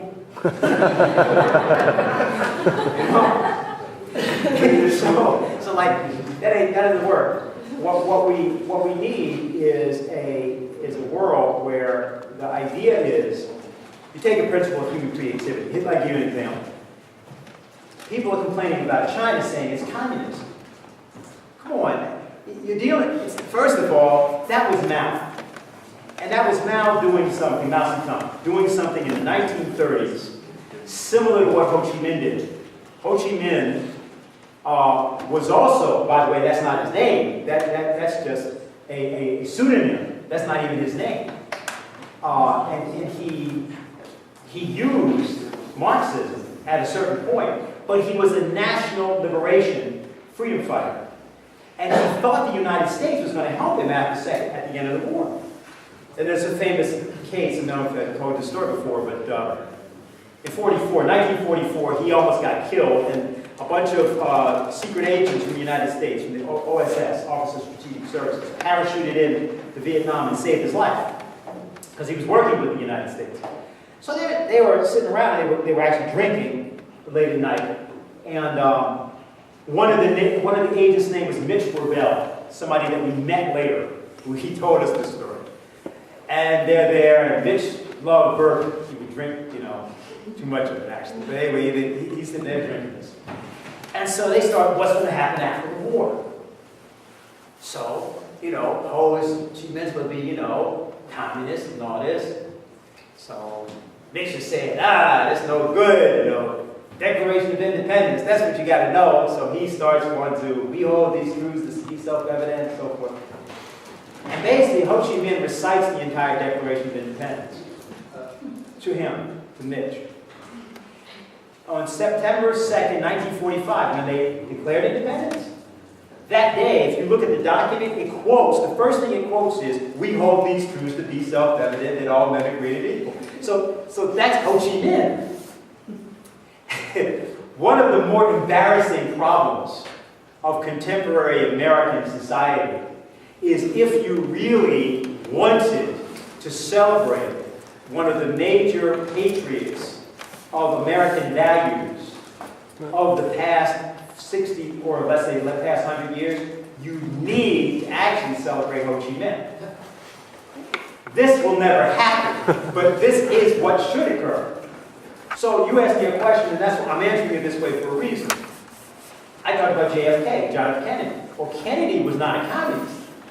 But what Kennedy was doing with the space program, what he was doing also with some of the other things he did, many of the other things he did, including actually ultimately opposing the war in Vietnam, that created the basis of progress for the United States of today. And Vladimir Putin often talks about Franklin Roosevelt. Actually, it was about 5-6 years ago when they had this 175th anniversary of Roosevelt's birth. Putin held over 100 celebrations in Russia for Franklin Delano Roosevelt, more than were held in the United States. So see, when we talk about forms of government, it's important to say something about the game that gets played and then to say what we should do. I'll tell you what I think we should do. In the United States, the most important person that we had probably on this was Alexander Hamilton. Hamilton was the first Secretary of the Treasury. And what he did was he wrote these series of papers, and I won't go through what the details of them are, but it was under the Washington administration. So he was George Washington. He had worked with George Washington during the war. He was an adjutant to Washington. He was an artillery commander during the Revolution. So he traveled with Washington to all those battles, particularly when Washington was running up Manhattan Island from the British, all during 1776. They had to beat this retreat. Washington lost 90% of his army. He had 30,000 people by the time, that was in July, and by December he had 3,000. And Hamilton was one of those. And the only reason they survived was because they had a surprise attack on the garrison at Trenton, and that turned the tide of the war. But Hamilton was at Trenton, and he was with Washington through all of these battles. Now what Hamilton noticed by 1780, he said, listen, we got a problem. This is during the war. He said, we have all these different colonies, and all of them, they're different sizes. So Rhode Island is real small, Pennsylvania is real big. So Pennsylvania has taken on a tremendous burden of the war, but Rhode Island, because of its size, has had a lot less. If Pennsylvania has to pay back all the money that they borrowed for the war, no way, that doesn't work. So what we have to first of all do, we got to pool all the debt that we owe, and we got to have one country. So we pay the debt. So we're saying United States of America, that's real nice. And yes, we're confederated. But we've got to have a single way to pay all this back. Otherwise, we're going to break apart right after the war. So in 1780, Hamilton starts writing about the need for a national bank. Now this is kind of interesting because Hamilton is basically 23 years old when he's writing this. So when he's writing all those papers, now Ben Franklin had started it, this kind of thinking, when he was 23 years old, that was like a lot earlier, 1729, he wrote a paper called The Necessity for a Paper Currency. And what he was saying is you need to have a way that people don't have to reach in their pocket for silver and gold all the time, so that they have a promissory note so the paper stands for the things that they want. All right? Now, why am I telling you this? A credit system is what has to be established all over the world right now. And that credit system, we do away with things like all the crazy student loans. Most of these things are insane, because most of these are interest payments. All of that should just be abolished. People say, well, wait a minute, what would that do to the economy? Actually, it would probably improve the economy, because what would happen is the students would have to stop worrying about having to pay this stuff and have to go on some sugar daddy's online or something to see if they get some old man to put them through college, or some other thing. Because it becomes that desperate. Society becomes that weird when you have debt. So we need a credit system. And Hamilton is the one. Now, the Russians and the Chinese have no problem with that. Why? Because they have centralized economies. So they don't have the problem of worrying about all the debts that the rest of us have to work, the credit card debt and the housing debt and all these other debts. People say, well, wait a minute, that's what powers the system. Oh, no. No, what powers the system is power, as in water power and electrical power and in, manufacturing power and as in power, real things. It's like, people talk in the United States about healthcare policies, but the healthcare policy doesn't talk about doctors and nurses and hospitals and beds for the hospitals. That's a healthcare policy. It's physical. So that's my answer to you, because in other words, if you try to go with a form of government, yes, there's a need for a sort of a sovereign, independent, national form, because people speak different languages. And if you try to amalgamate everybody, which is what you just saw at the European Union, it doesn't work. I mean, unless you all know the same languages, but even if you do, you really think in one or maybe two, and then you can speak, you can think but there's a mother tongue, so to speak. And you need nations so that when people are deliberating among themselves, they actually understand the nuance of what you're saying. They know, in other words, it's not the words you're saying, it's the nuance. It's the way you say it. It's the intonation with how you say it. That's how people know what you mean. Right? And we all know this, right? So that the nation state has a language culture associated with it. And that's why certain movements often around this, in my view, have been legitimate, including the one that they used to have back in Quebec at a certain point. There's a lot of things to say about that. People like Francois and other people like that know a lot more about that. You can say a lot more about it. I would just say to you all that on this question of what should be the form of society, the shape of the society should be that the society should be free. And to be free, you have knowledge. You have to know what it means to be free. So you have to know what the obstacles are and what are the challenges facing our society. Okay, well, how can we get free of that condition? If you know that there are 2.5 billion people in the world that don't even have toilets, okay, or indoor plumbing, come on, I mean, we can say whatever we want about how we're bringing democracy to those people, but they like to be able to flush once in a while, I mean, it may sound crude, but it's used for it to sound crude because it is that crude. You're doing a thing to human beings that automatically lessens their dignity, but if you bring them those things, then if you say to them, I have a proposal for how we as a nation should govern ourselves, they're going to listen to you. Because you're obviously doing something in the interest of the people as a whole. Now, whether that is a socialist form or is a Republican form as the United States is supposed to be, which it is not now, I think the only thing that you don't do is you don't do monarchies. You don't do things which obviously consolidate power in a formal way now, before anybody even gets out of the box. You can't do that. I realize that even in communist and related societies, power is concentrated, but it's not officially or formally concentrated. So I think those forms of government are wrong. And I think that's the best answer I can muster at the point. Yes, sir. How do you affect the change you're talking about? Okay, It's good. all understandable, but how do you start? Okay, here's how we got to do it. And this is the key. What we got to do is we got to get everybody, basically, not everybody, anybody we can, basically between the ages of 18 and 35. The old thing they used to do with the draft, we got to do that because the only people who really have a seriously vested interest that is palpable, right, in change are the young. Now, it doesn't mean the old don't want to see it. I'm old. I want to see it. But on the other hand, the truth is, what am I going to do this for like another 10 years without a driver? Maybe I can get one. I don't know. I can get one here. No, I'm just saying, there's a limited period of time where I'm going to be able to like do what I'm doing. And there is clearly less time in my life than there has been. This isn't, to me, a tearjerker or something. I mean, it just happened. You know, and I've been trying to fight doing this as Linda LaRouche and Bob Hucks and other people who were here. We've been trying to do this for 30, 40 years. People say, well, wait, but how do you feel about that? I mean, have you guys been failing? No. Because why? Because the ideas that we represented are now in the minds of and being represented and expressed by a lot of people from around the world. I won't go into this. You can look at our literature and you'll see, you know, the statements from Russia and China all acknowledging what we've done. But we are we're the beneficiaries only if people are 18 years old, 20 years old. That's where it has to be. So it's a cultural shift we have to make, like Narendra Modi was saying. So here's how I see it.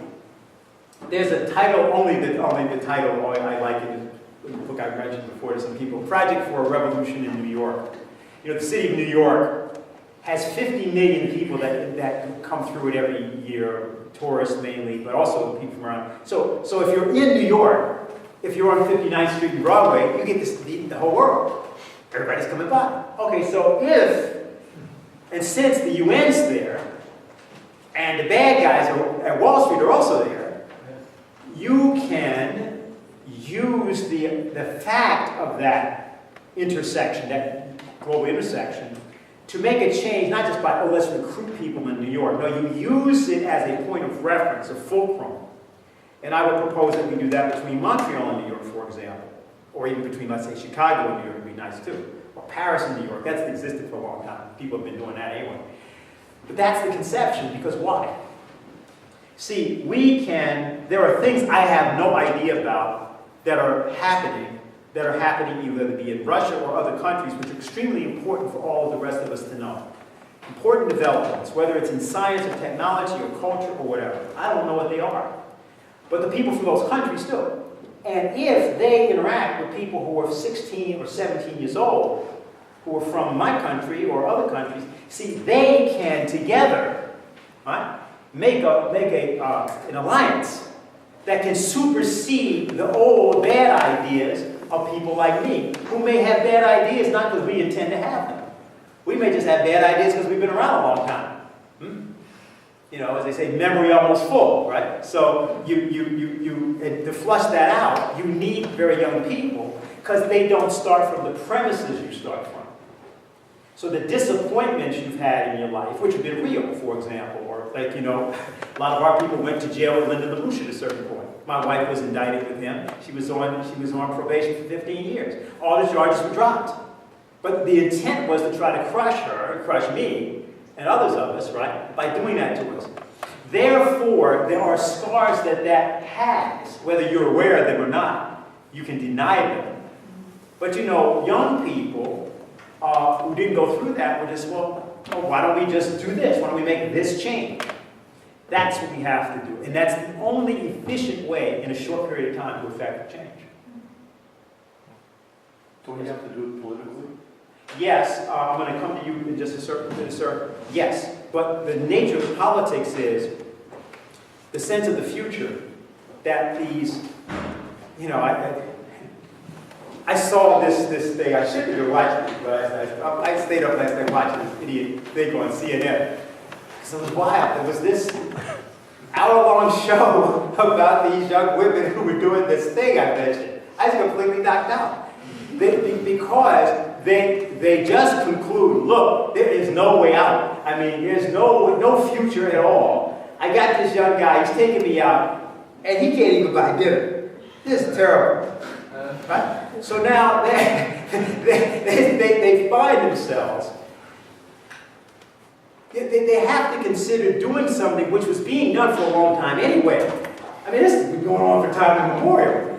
But now you have to make like a national cottage industry out of it because there's no place to actually grow and develop. Oh, now this is awful. So the issue to me is, yes, it's political because you take that. Now, with the 40 years we've had of feminism and post-feminism, that's what we're reduced to? That's what it all meant? So by showing people that their action in unison to effect a change is their only real power. You see? Then you can create a moralization so that this idea of a future for the society becomes available to them. And that's what I think we have to do. So I'm sorry, I you got a question. Just for a few minutes, my English is not bad, but maybe it's better. I'm looking, I listen to you with big attention because I'm 64 years old. I came at age of 32 in capitalism, from refugee camp of disaster war, Iran, Iraq, Afghanistan. Imagine I didn't mind. I'm from Romania. I come from a family with the father very strong, like the father was a veteran of war, came alive back, and told me the real history of the war and the real one, who was backward. I'll make the quotation. I'm very proud because half of life I lived in communism and half of life here in Canada. Beautiful country, I love it. But when I watch television, and probably they are afraid or they don't know how they treat this change in these countries. How can function when we are the product of environment? Even China and Russia and Romania, all that countries. Just imagine the children of proletariat who are in power, became bourgeois overnight. If you know a little bit history, you know who said, my God, the proletariat devient bourgeois. And it is money changed from a country to other. I don't want to talk that many people know that the same people, they change, they move money. Wouldn't be communist. They are built in revolution. If it wasn't finance, even what impressed me very much is that people start, and I start to wake up, and I told myself, I don't want to die like tomorrow. I have a daughter, 40 years old, I pass so many. I want to leave something. Just a few days ago, by the way, I'm a professional musician, I was crying, and I said, you, God, if you exist, punish people there who made me to leave my country, and you make it back to humankind because you didn't want this to happen. Sometimes we fall to the other side. I would like to tell you something. I'm so surprised in Canada. Nobody from all politicians is, what's going on there? They became billionaire overnight.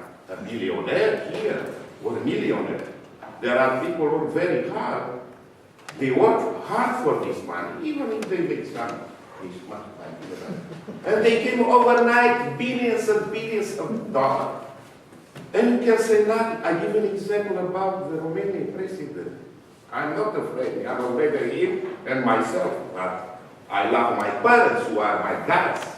And sometimes I cry. I want my father to be. I said, God, give my father 5 minutes and take my life. I give my life. I want it because I said, how come that he stole everything, sold over 300 ships? How come another one who was minister was here? And I want to ask, okay, what's going on with this world? The start, I think, start with criticism. We have to come here. Yes, sir, to start with criticism. If you criticize something in Canada, I was talking to another one, say, go back where we came. Many people came in that time from my country by container. And they say, go back. I said, so yeah, this is the by container in Canada. I just came with a bigger plane and let's start this. I don't want to say different things. West absorbing lots of capital, lots of educated people. Studies are not recognized. From doctors, engineers, there are many things happen here. I don't want to say that by the way, I take courses. Now I went back to school and in the morning teach all colors. And I laugh people. And I see what face they are. You look everybody like this girl. Everybody afraid to say something. We have things to correct. First, we have to communicate. That it's not a philosophy. We have to start to have courage. Even we criticize to have courage. Sir, it's like this, like this. I know how communism was built. I know how capitalism. I know how it's feminism. I pass a little bit by that. But like his brother said, start with you to do something new. I don't see so many Canadians. By the way, sir, sorry that I look at here, how many are just even all the places, you know, it's true. Even all philosophy is Jesus starting like that at home. But I think this has to be with a television station or something. But even that, if you dare, by the way, you have to have a license, because why if you give up many things, it's so difficult to come. Why I'm talking, I start here, because I want the change, not for me, for your child, for everybody. I have a child. I love and I see, and I have friends of all colors. And I've seen, believe me, I was in a refugee camp, deserter of war in Iran, Iraq, Afghanistan.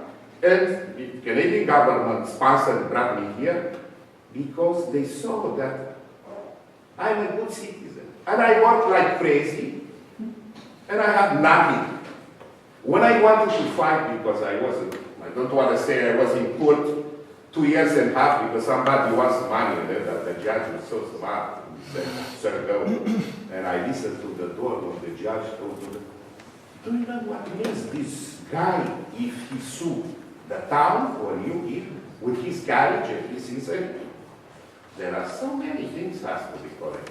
That means we have to start with us. Cry when it's talk, so. Thank you. I won't, I just will say the following quickly. You have to realize one thing, I think, not just you, but everybody. You know this story, old Bible story about Gideon's army? You hear that story? 10,000 people start out, and he ends up, guy keeps saying, you got too many people. You got too many people, you know, and they go down to the river, he says, listen, everybody that just gets in and just puts their face in the water, none of those people, don't take any of those people, right? And it keeps going on until basically he's only got like 300 people. He says, okay, now you got the number of people you need. Now, I'm saying that because this may be too many people. The issue is not the numbers that you're seeing. It's the power of the idea. It's just like the line drawn through the center of a circle. Okay? That's the most powerful. All the other infinity of divisions that you have don't mean anything. It's important to realize that when one human being sees themselves as a human being, that one human being is enough to liberate millions of people. And that's what we've seen in history. And, you know, often people get too reverential about it. You know, oh, Martin Luther King was such a wonderful person. Well, I don't know. He was probably a good person. And he could do wonderful things, sure. But, I don't know. Malcolm X. Well, Malcolm X was not actually that wonderful person, but he changed. It was his change that was wonderful in Malcolm's case. I mean, Malcolm was teaching that white people were devils. Okay? 4 years before, you know, he goes to Mecca and he does what he does. So, Malcolm was wrong about almost everything. But the thing that he was right about was his changes, when he was saying, yeah, I was saying this was crazy, okay? This is what I think now, and this is why. And that's the thing to be admired about him. And you could go on like that. Gandhi, of course, is a completely different thing. You read his autobiography, many of you know this, he says, it's not what you think, people are telling me I'm this great political leader. I'm not. He said, the thing I can tell you I did was all these things I did with myself, which are my experiments with truth, most of which I failed at. And it's these failures, and it's my focus on why I'm failing at these things, which accounts for anything I did politically. See, so when a single person sees themselves as a human being and acts on that and allows that to flow through them, that changes millions. And so I understand why you said what you said, but actually... But, sir... Oh, hold on. Because we're doing this for other people. Because you're a musician, right? Then you should know this.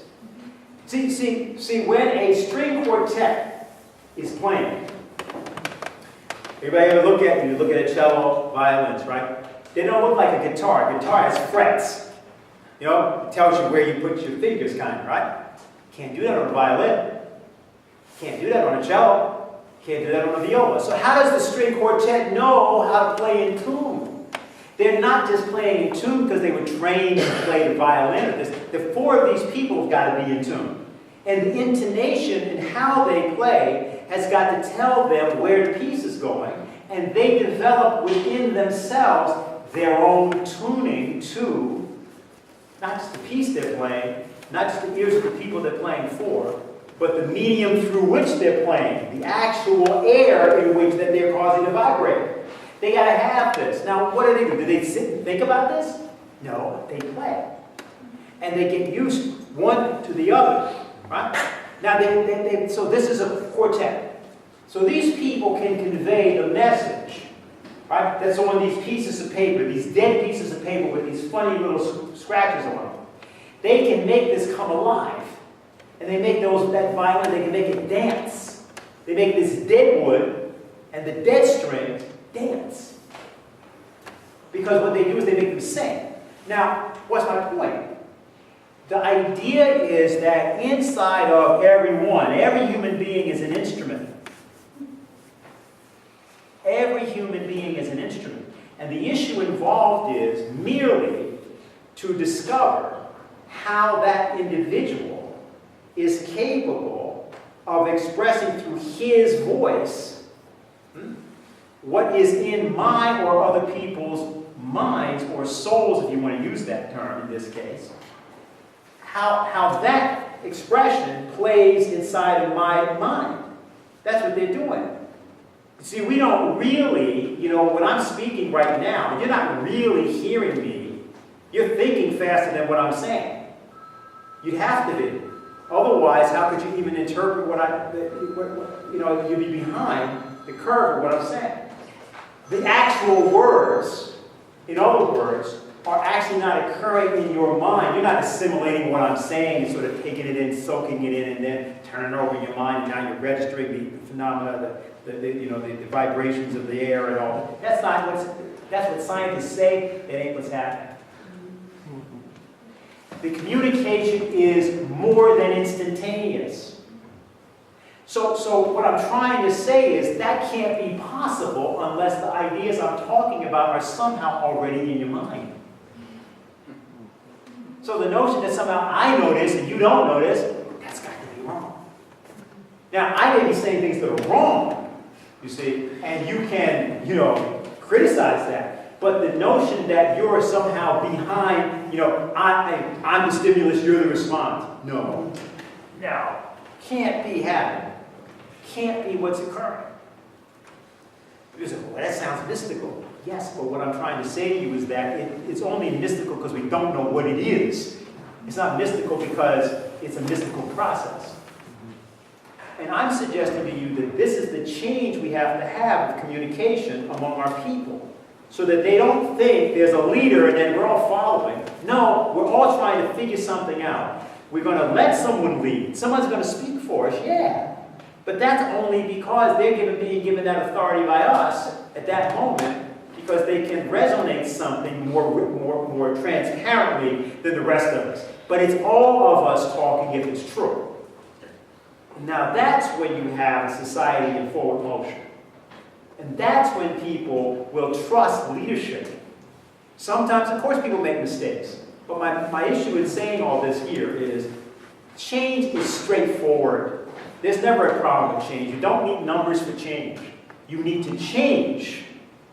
And if you change, people respond to that. To be ready for that. Yeah, I have a pure comment and then a question. Please, go ahead. As far as numbers are concerned and social change, ideas are wonderful, and it's really the way that you change the individual, but it's typically through a crisis or some sort of social stress or pressure, anxiety of the population, where numbers actually come when people are complacent, when they're comfortable in their day-to-day life. Why would they change? Right. There has to be a crisis. That's all I have to say. Sure.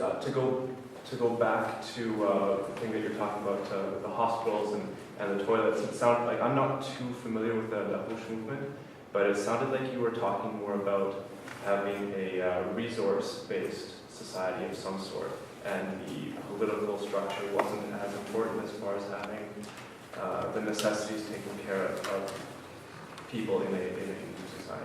Okay, let me say the following. We've written a lot of things, and I won't go through them. Yeah. But but just indicate. The problem is the following. You have to be able to know how, if you had the opportunity tomorrow to reorganize the globe's economy, exactly what you would do. Now, when you look at it, there's certain things you know. Water, power, medical care, education. There's certain basic things that we know that people have to have. Housing.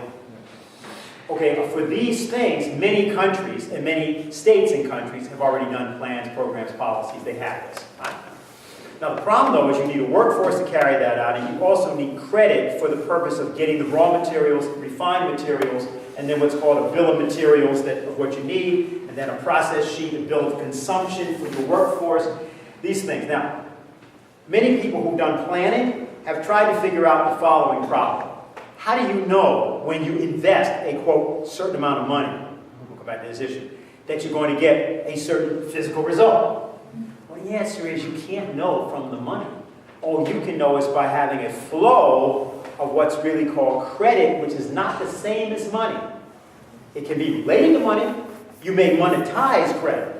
But the issue is that, in the case of the United States, this is in the Constitution of the United States. And in the case of China and Russia, they're continent-wide nations. And they've got centralized banking capability. So what they can do is they can say, okay, we just direct that we're going to put this much investment into this area, these sectors. Okay. Well, now, we do know this. When we look at the world, we know that, for example, taking things like hydrogen-based automobiles, electric cars, so forth and so on, high-speed rail, there is really no need for fossil-based, right, travel capability. I mean, this is ridiculous, okay? It should just be ended. There's certain other things. For example, the fact that the electric car, the old trolley cars, there was a movement in the turn of the century to get rid of them by Firestone and that's what happened. Obviously, they worked. So the things of that time, right? Much of this is what stuff that we, or those of us from our movement, and others, can give any group of people that want to have it. And particularly with young people, because you see, most of the games that are being run on that level.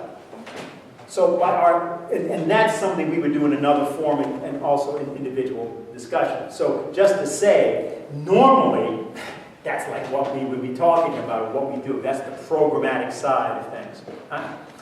But what's needed, let me put it real simply. If you had 1,000 people between, let's say, the New York and Montreal areas, with about, let's say, 2/3 of them under 25 years old, I'd say, who were all like studying these things, talking about this, just going to individual meetings, intervening and stuff, within a very short period of time, these ideas will begin to be echoed by all kinds of people in their own way.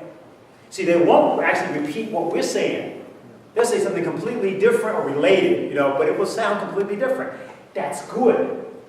Because when you really look at it, you will never make a revolution, particularly if you're talking about North America, and particularly, let's take the United States. Nobody has to ever be worried about the Americans going like the Germans, because the Germans were way too organized. I mean, Americans are not that organized. That ain't gonna happen. I mean, they'll do a different thing. It's a different kind of fascism, okay? Which is sort of thing you're seeing now. That's what you'll see. But it won't be organized, okay? That you can't get. And I'm saying that because that's what I think we have to understand is our capability. We have an opportunity. This is a moment of opportunity. Putin and others are saying we're at this turning point. Then there's other people who are saying, hey, we're at a positive turning point. Some people in China and some other societies.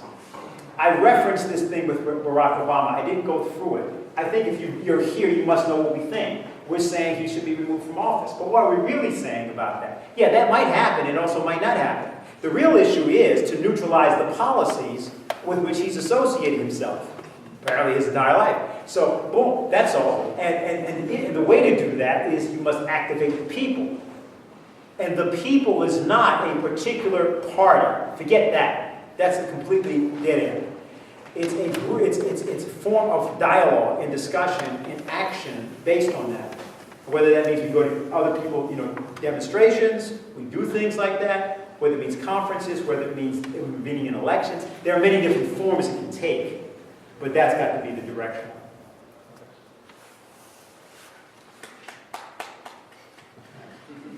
Just over here. I see this main issue we discussed here is elected people. The problem is the hijacking of the administration that's going on right now. That's like stopping this change and making it kind of like a bit idealistic in a way. I was like, you made me think of like an expression that said, how can you win their game playing their rules? Mm-hmm. And that's why, like me as young spirits, when you start talking about leadership and leaders, I kind of like think about something else in the same time because I'm a web developer and program developer, and I use open systems mm-hmm. where the hierarchy is horizontal, and that's where I'm trying I'm going to meetings like this one to try to find ideas that goes toward that, not in perpetuating the old system that has a rule that's been passed by people that try to sabotage that same system. Okay, so the way to do that is think in terms of, I'll give you a term, but then I think you can do something with this. Concentric circles. Here's how you do this. See, there's no way to avoid that. The way that people deliberate is in small groups. You can have large communities, but when people actually deliberate, when they actually start to talk or think, they hold in their mind not too many more than 40 to 50 people, about the size of an extended family. It's just the nature of how people function in the culture. Now, with respect to certain capabilities, which you will know what I'm referring to. You know that 90% of the net is not the net that people use, for example, right? So you know these things. Okay, so now the idea is you can create informal forms of organization that are only intended for certain limited purposes and evaporate after that purpose.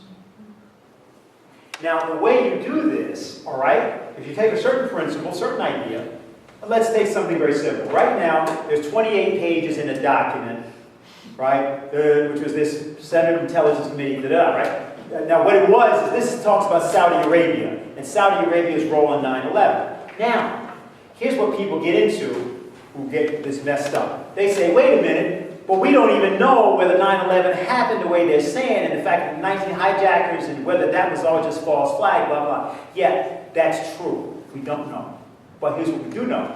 We know that somebody doesn't want those pages released, and we know that the Saudis keep yelling and screaming about it, and we know that the Saudis are central to the entire ISIS and related stuff, and we know that there's a deal between the Saudis and British intelligence going way back, where they put together a form of an over $1.5 billion slush fund. Okay, no, I'm sorry, $100 billion slush fund, which has been financing terrorism and other kinds of stuff all over the place. We know this, right? So the 28 pages, we just want to force them to release the pages. Now, is what's in the pages that important? Could be, might not be. Might not be. But the issue is this: what happens if a group of people just come together for the purpose of getting those 28 pages?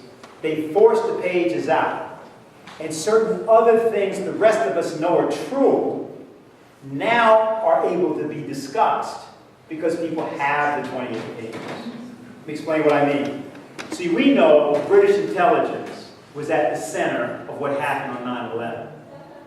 We know that there were elements of Israeli intelligence. We know there's people from the Saudi thing, da-da-da. Now, we're not going to stand, we'll be doing this for another, like the people with the Kennedy assassination, 40 years from now, right? If we sit around trying to, so forget that. We don't want that. So the way that the thing has to work is that you have a diversity of organization where people pick up on that thing I just said, for example, and in various ways, using capabilities that they have, they create motion to get these pages. Now, there's ways to do that, and we could discuss that. So, why is that important? Party organization is dead. It's completely dead. So, those forms of organization are going to prove that they are obsolete.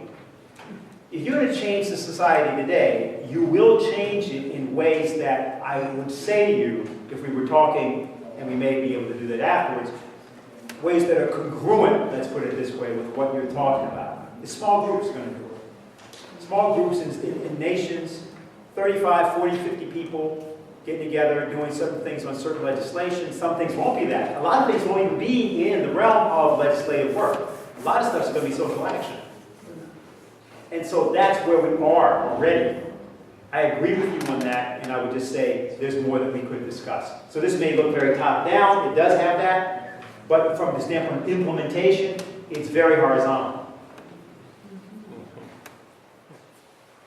We have a nice momentum here in my Quebec of the cops teaming up with the students finally. And that's a good mix. You can push change the right way. We're not negotiating. They have stickers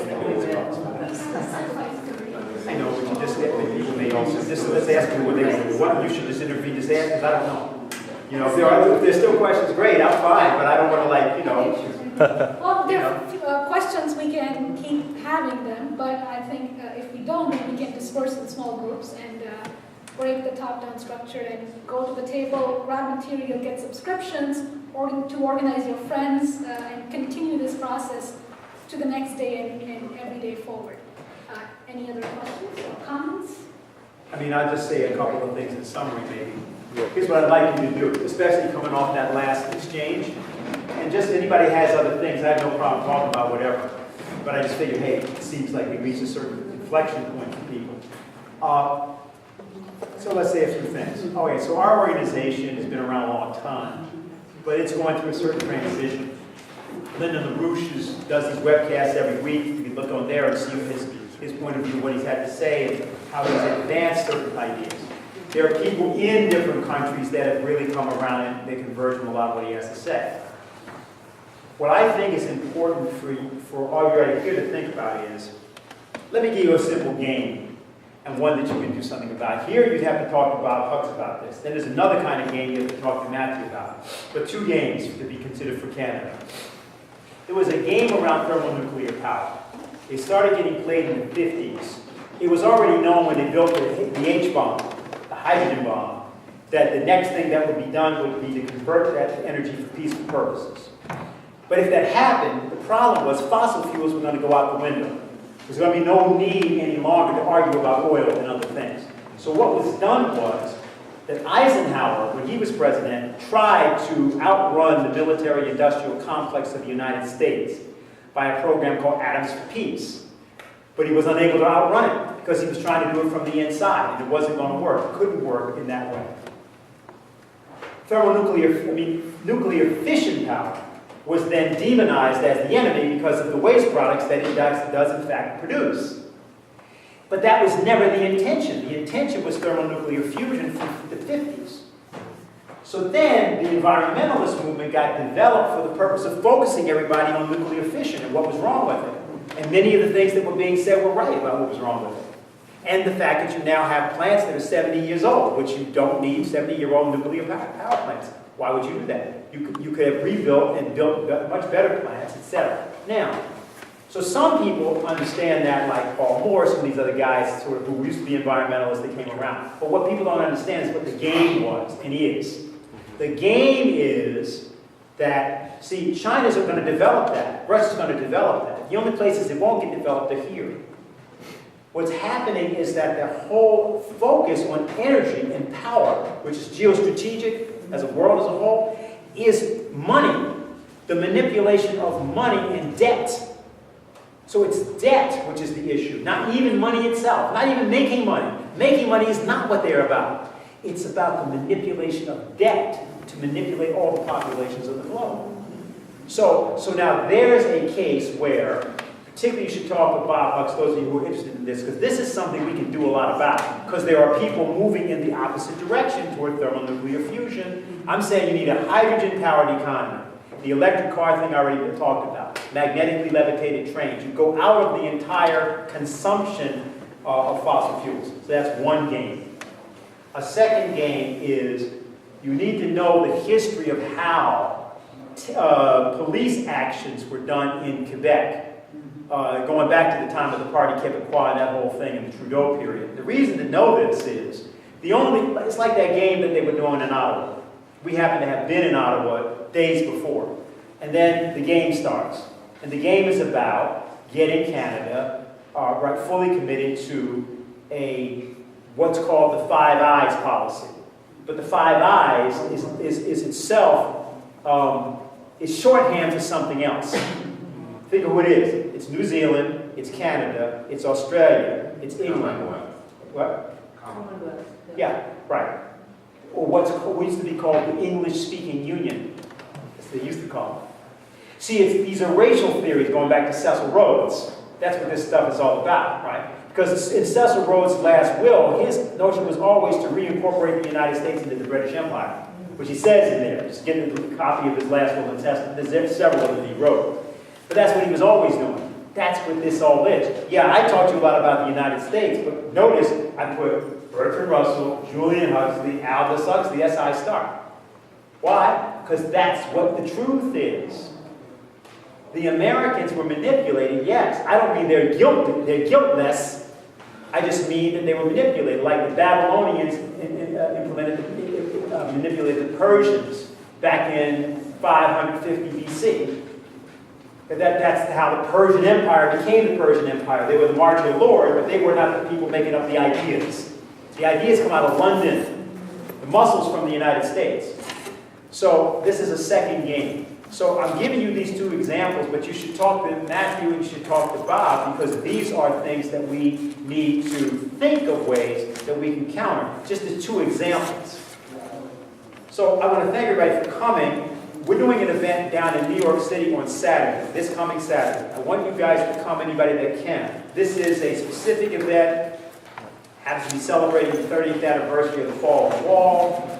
It's actually, though, intended to start the process I talked about earlier. And I want you all to come and see people in the back about it. And I think that that's very important. I also think that people should contribute to the movement up here.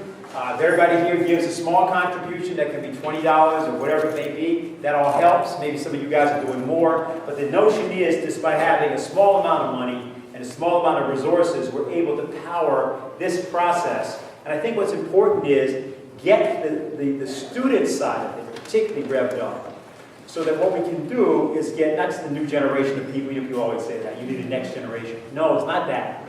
It's that right now in the world, because of the internet still being relatively open, a little bit, right? You can interact with people all over the globe relatively instantaneously. And the only way that you'll get a social change of the type that those of us 40 years ago tried to fight for and didn't manage to do. The way you'll get it is by using that capability now. So that's the last thing I'll say. Thank you. Thanks.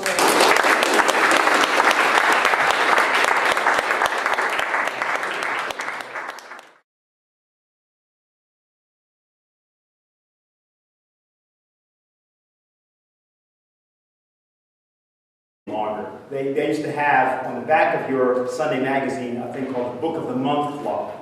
What this was these were suggestions being made to you for how to brainwash yourself along the lines of various forms of social policy that were being inculcated into the society. But back then, it was a do-it-yourself sort of thing in the sense that you had to actually do a little work. You had to know how to read, and you had to be able to be at least willing to become conversant in a set of opinions that were actually leading to policies that had already been pre-planned.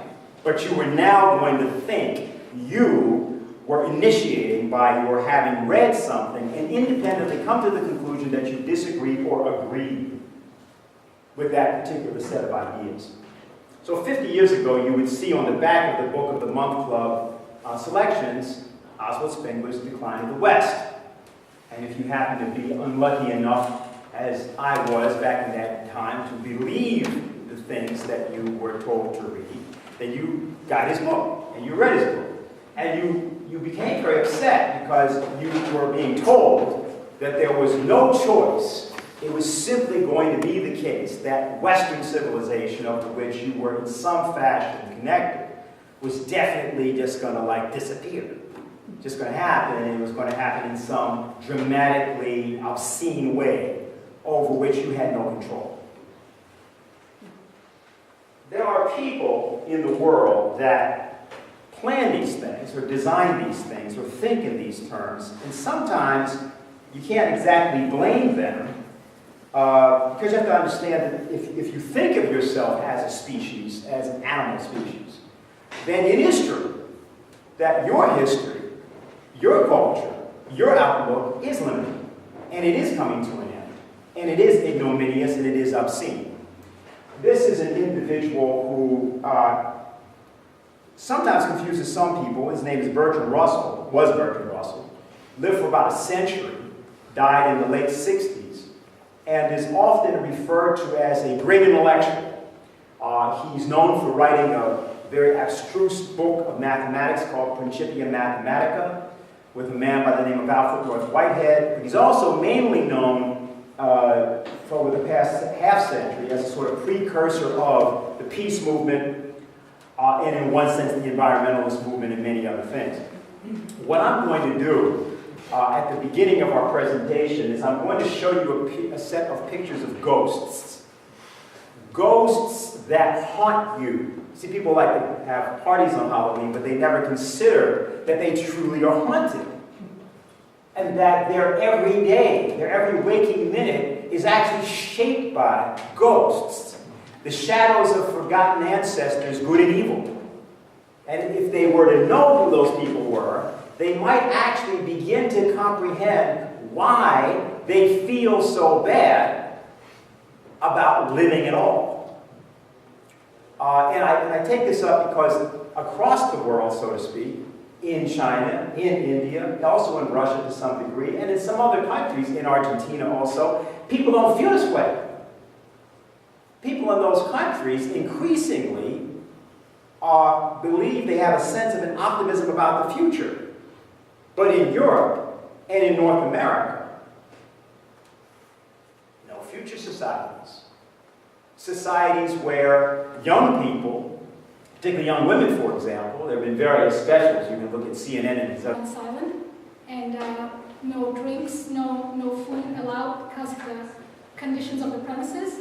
And Oh, il y a du monde qui a besoin d'une traduction, il y a des machines pour traduire en arrière. Vous pouvez demander à Jean-Philippe, so that's necessary. Question is that Dennis will give a presentation following which we will have a question and answer session where people are encouraged to speak, to throw out questions, comments, discussions, which is very important. So with that, Dennis, please. Okay. So let me see that. Sure. Right. You want to get your, we'll just start with the prelude. Let's go with that.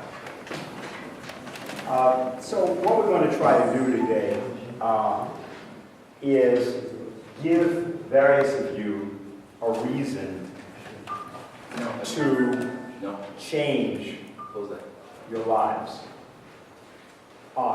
Mainly because they're about to be changed in a dramatic way anyway, in a way that you probably wouldn't like if you were still able to be conscious after your probable demise and were to be able to be resurrected and asked whether or not you approved of what had just occurred to you. That's where we are. It's sort of like being on the verge of, or in, if you will, the world audience of the First World War, where you don't even know that there's about to be a world war, let alone, there's sort of wars going on in Europe somewhere, in a couple of places, around matters that have no consequence whatsoever to you individually. Yet, 4 years later, not only will 20 million of you be dead, but another 50 to 70 million will also die of a disease that you didn't even know existed 6 years earlier. That is the world that you have been graciously led into by a series of failures, disguised as individual human politicians and clergymen and others. Now, on the one hand, that exists. Now, there's something else that also exists, which is there are people who have thought the idea that the human race is necessarily tragic. That there's this notion that you have that often gets taught, used to be taught a lot more, when things used to be taught. Now things are merely either asserted, or they're texted, or they're emailed. They aren't any longer taught. But back in the day when people were concerned to miseducate people, there was a notion of the cyclical theory of history. And in the cyclical theory of history, the idea was that every society rises and falls, and it's inevitable that societies have a birth, they have a maturation, and then they have a decline and then a death. And so societies are sort of like species, and certain species come into the ascendancy, and then they're superseded by others, and you really can't do anything about that. One of the authors that pushed that in a big way was a guy by the name of Oswald Spengler.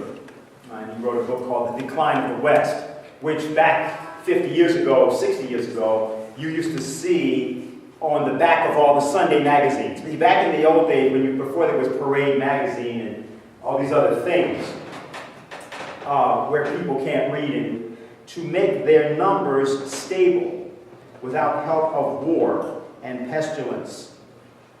Until that happens, the benefits aimed at by socialism can only be partially realized, and the less prolific races will have to defend themselves against the more prolific by methods which are disgusting, even if they are necessary. Now I come to, that was 1923. Now this is Julian Huxley. This is a quote from him. You can get this online. London Spectator, November 1924. It's an article he wrote. He says, not until you have lived in the southern states, he's British, not until you have lived in the southern states, or at least lived somewhere in contact with Western veneered Negroes, can you realize at all adequately what the Negro problem means to America. Even when you stop only a few minutes in some little country town where the blacks outnumber the whites, you are apt to experience a queer feeling of insecurity, of familiar worlds upset. It is an almost instinctive reaction, a reaction to the obvious, visible differences between black and white. He goes on. This is all quotes, okay? You have only to go to a nigger camp meeting to see the African mind in operation. The shrieks, this dancing and yelling and sweating, the surrender to the most violent emotion, the ecstatic blending of the soul of the Congo with the practice of the Salvation Army. Goes on a little bit more.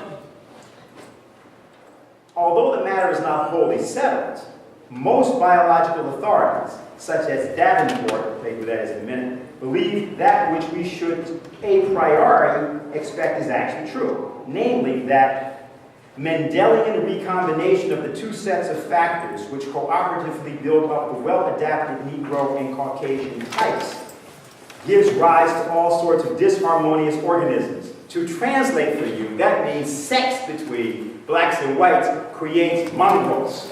Okay? Then there is the undoubted fact that by putting some of the white man's minds into the mulatto, you not only make him more capable and more ambitious, there are no well-authenticated cases of pure blacks rising to any eminence, but you increase his discontent and create an obvious injustice if you continue to treat him like any full-blooded African. The American Negro is making trouble because of the American white blood that is in him. Okay, let's go to the next one. Now that's his brother, Aldous Huxley. Now a lot of people like Aldous Huxley, see, because Aldous Huxley liked psychedelics. And he became sort of famous in the 1960s because of his writing in the 1950s of The Doors of Perception. Then he became famous by the 60s. The Doors of Perception is the essay on psychedelics, LSD, that was the inspiration for the famous rock group The Doors. And so people look upon Huxley favorably. I don't. He gave an interview in 1958, and I want to refer to that. He gave the interview to an interviewer by the name of Mike Wallace, now deceased, used to be very famous back on CBS. Here's what he said. He said, Aldous Huxley is a man of letters as disturbing as he is distinguished. Born in England, now a resident of California.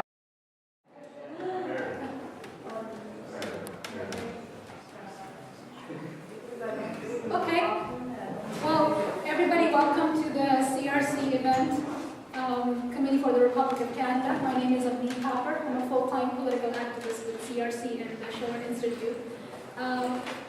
This conference is very, it's a part of our daily mobilization every day against imperialism, against the empire, against the war, against the economic crisis, and everyday fight to present solutions right now. Because I'll give a very short introduction to set the tone, and then I'm going to get Dennis Speed to speak to all of us. But what you have right now in the world is a very desperate push for war. Not just regional conflicts, although they do play into that, but a desperate push for world war. And the reason for the war is something that has been unleashed specifically around the BRICS process. Brazil, Russia, India, China, South Africa process.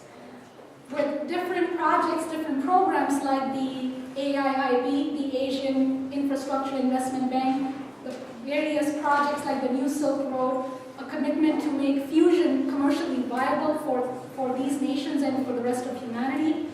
And so the idea with the BRICS process is not another free trade agreement deal like the TPP or NAFTA, but a more perfect Westphalian system of nations, of cultures coming together for the betterment of all of humanity. That is something right now which, when the empire watches that, which is the London Wall Street Empire, specifically the Anglo-Dutch British Empire, when they see that, they freak out. Because what they see is their total defeat and annihilation in that process. And this is something, in this process, our role in Canada is very important. Because we have a chance right now to really shift our politics and our cultural outlook towards the future, which means breaking Canada from the empire, ideologically, economically, and moving towards developing itself in collaboration with other cultures, other nations, specifically Russia, India, China, South Africa, Brazil. So, because we're at a point where you have a point where both systems cannot coexist. You have to have one system go extinct. The empire is itself self-destructive, but it also is in a position to unleash global chaos and war. And what you have on the other side is the humanist system of BRICS, the humanist system of LaRouche and Helga LaRouche, which is not extinct yet, but it is also not fully functioning, especially in our culture here in the Western system, where the problem isn't that you have people dying in Syria or Palestine or Iraq. The problem is you have a population that's sold it, that watches that and says, man, what can we do? That goes to protest in thousands of numbers against budget cuts and then gets wasted in the evening at some stupid Halloween party, and that's life. So we need to ideologically shift ourselves to be morally capable to take on leadership, which means to fall in love, like Helga LaRouche said, to fall in love with the potential that humanity has right now. In getting rid of the empire, in mobilizing the BRICS process to make it bigger than even what it is now. So with that, I would like to suggest to everybody to turn off their cell phones or put it up. Things, you have these 20-year-old young women who basically are sort of hawking themselves in various ways on the internet to be subsidized by 40 and 50-year-old guys because they basically don't want to be with any 20-year-old guys because they have no money and they have no future, just like the young women have no future. So their basic thing is, let me hook up with this guy. I'll try to more or less, tease out of him a certain amount of money and so on. Or maybe he's just completely lonely and he'll subsidize me. There are 1 million people, 1 million students in North America signed up and involved in various websites doing exactly what I just told you. Yeah, 1 million. So now that's a society which has condemned not only a generation or two, but itself to a kind of ignominious end. What T.S. Eliot once said, this is the way the world ends, not with a bang, but a whimper. You just go crawling off crying in a hole in a corner. That's how you die. But that's not the way that China thinks of itself. It's not the way that Narendra Modi thinks of his people. And I don't think it's the way that we should think about the West. So what we're going to do quickly here is just show you a set of characters who are going to figure in what I'm going to be telling you. And so we'll just run through this quickly sort of as a prelude. And because I'm not really good at, I don't like to go back and forth with visuals and audio stuff and so on. I find that to be too free associative rock music like. I want to basically show you these people, and then I want you to recognize that they're here in the room haunting it as I speak. And then that'll be the easier way for us to go through today's narrative. So that's Bertrand Russell. That's Julian Huxley.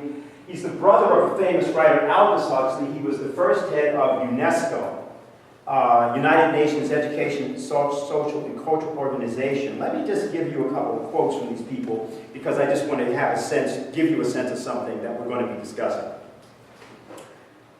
Some of you know that on October 2nd, the London Daily Mail ran a story claiming that a set of researchers had established that the HIV set of retroviruses actually originated in Congo in the 1920s, and that nobody noticed because nobody cared to notice until sometime after basically the late 60s, and then into the period of the early 80s when it was finally diagnosed. And therefore, people like the economist Jeffrey Sachs down at Columbia University said last Tuesday night at a forum that we attended that millions of people had died in Africa and people just didn't know because they didn't care. And they had died of that disease. And he was making the analogy to Ebola and what was going on now in West Africa, around which he had been trying to raise money for months. For 10 months, he was trying to raise money to address that situation, and nobody would give him any money. And he was shocked because he's a very good fundraiser. And his conclusion was that people just didn't care. Now, for a moment, going back to Bertrand Russell,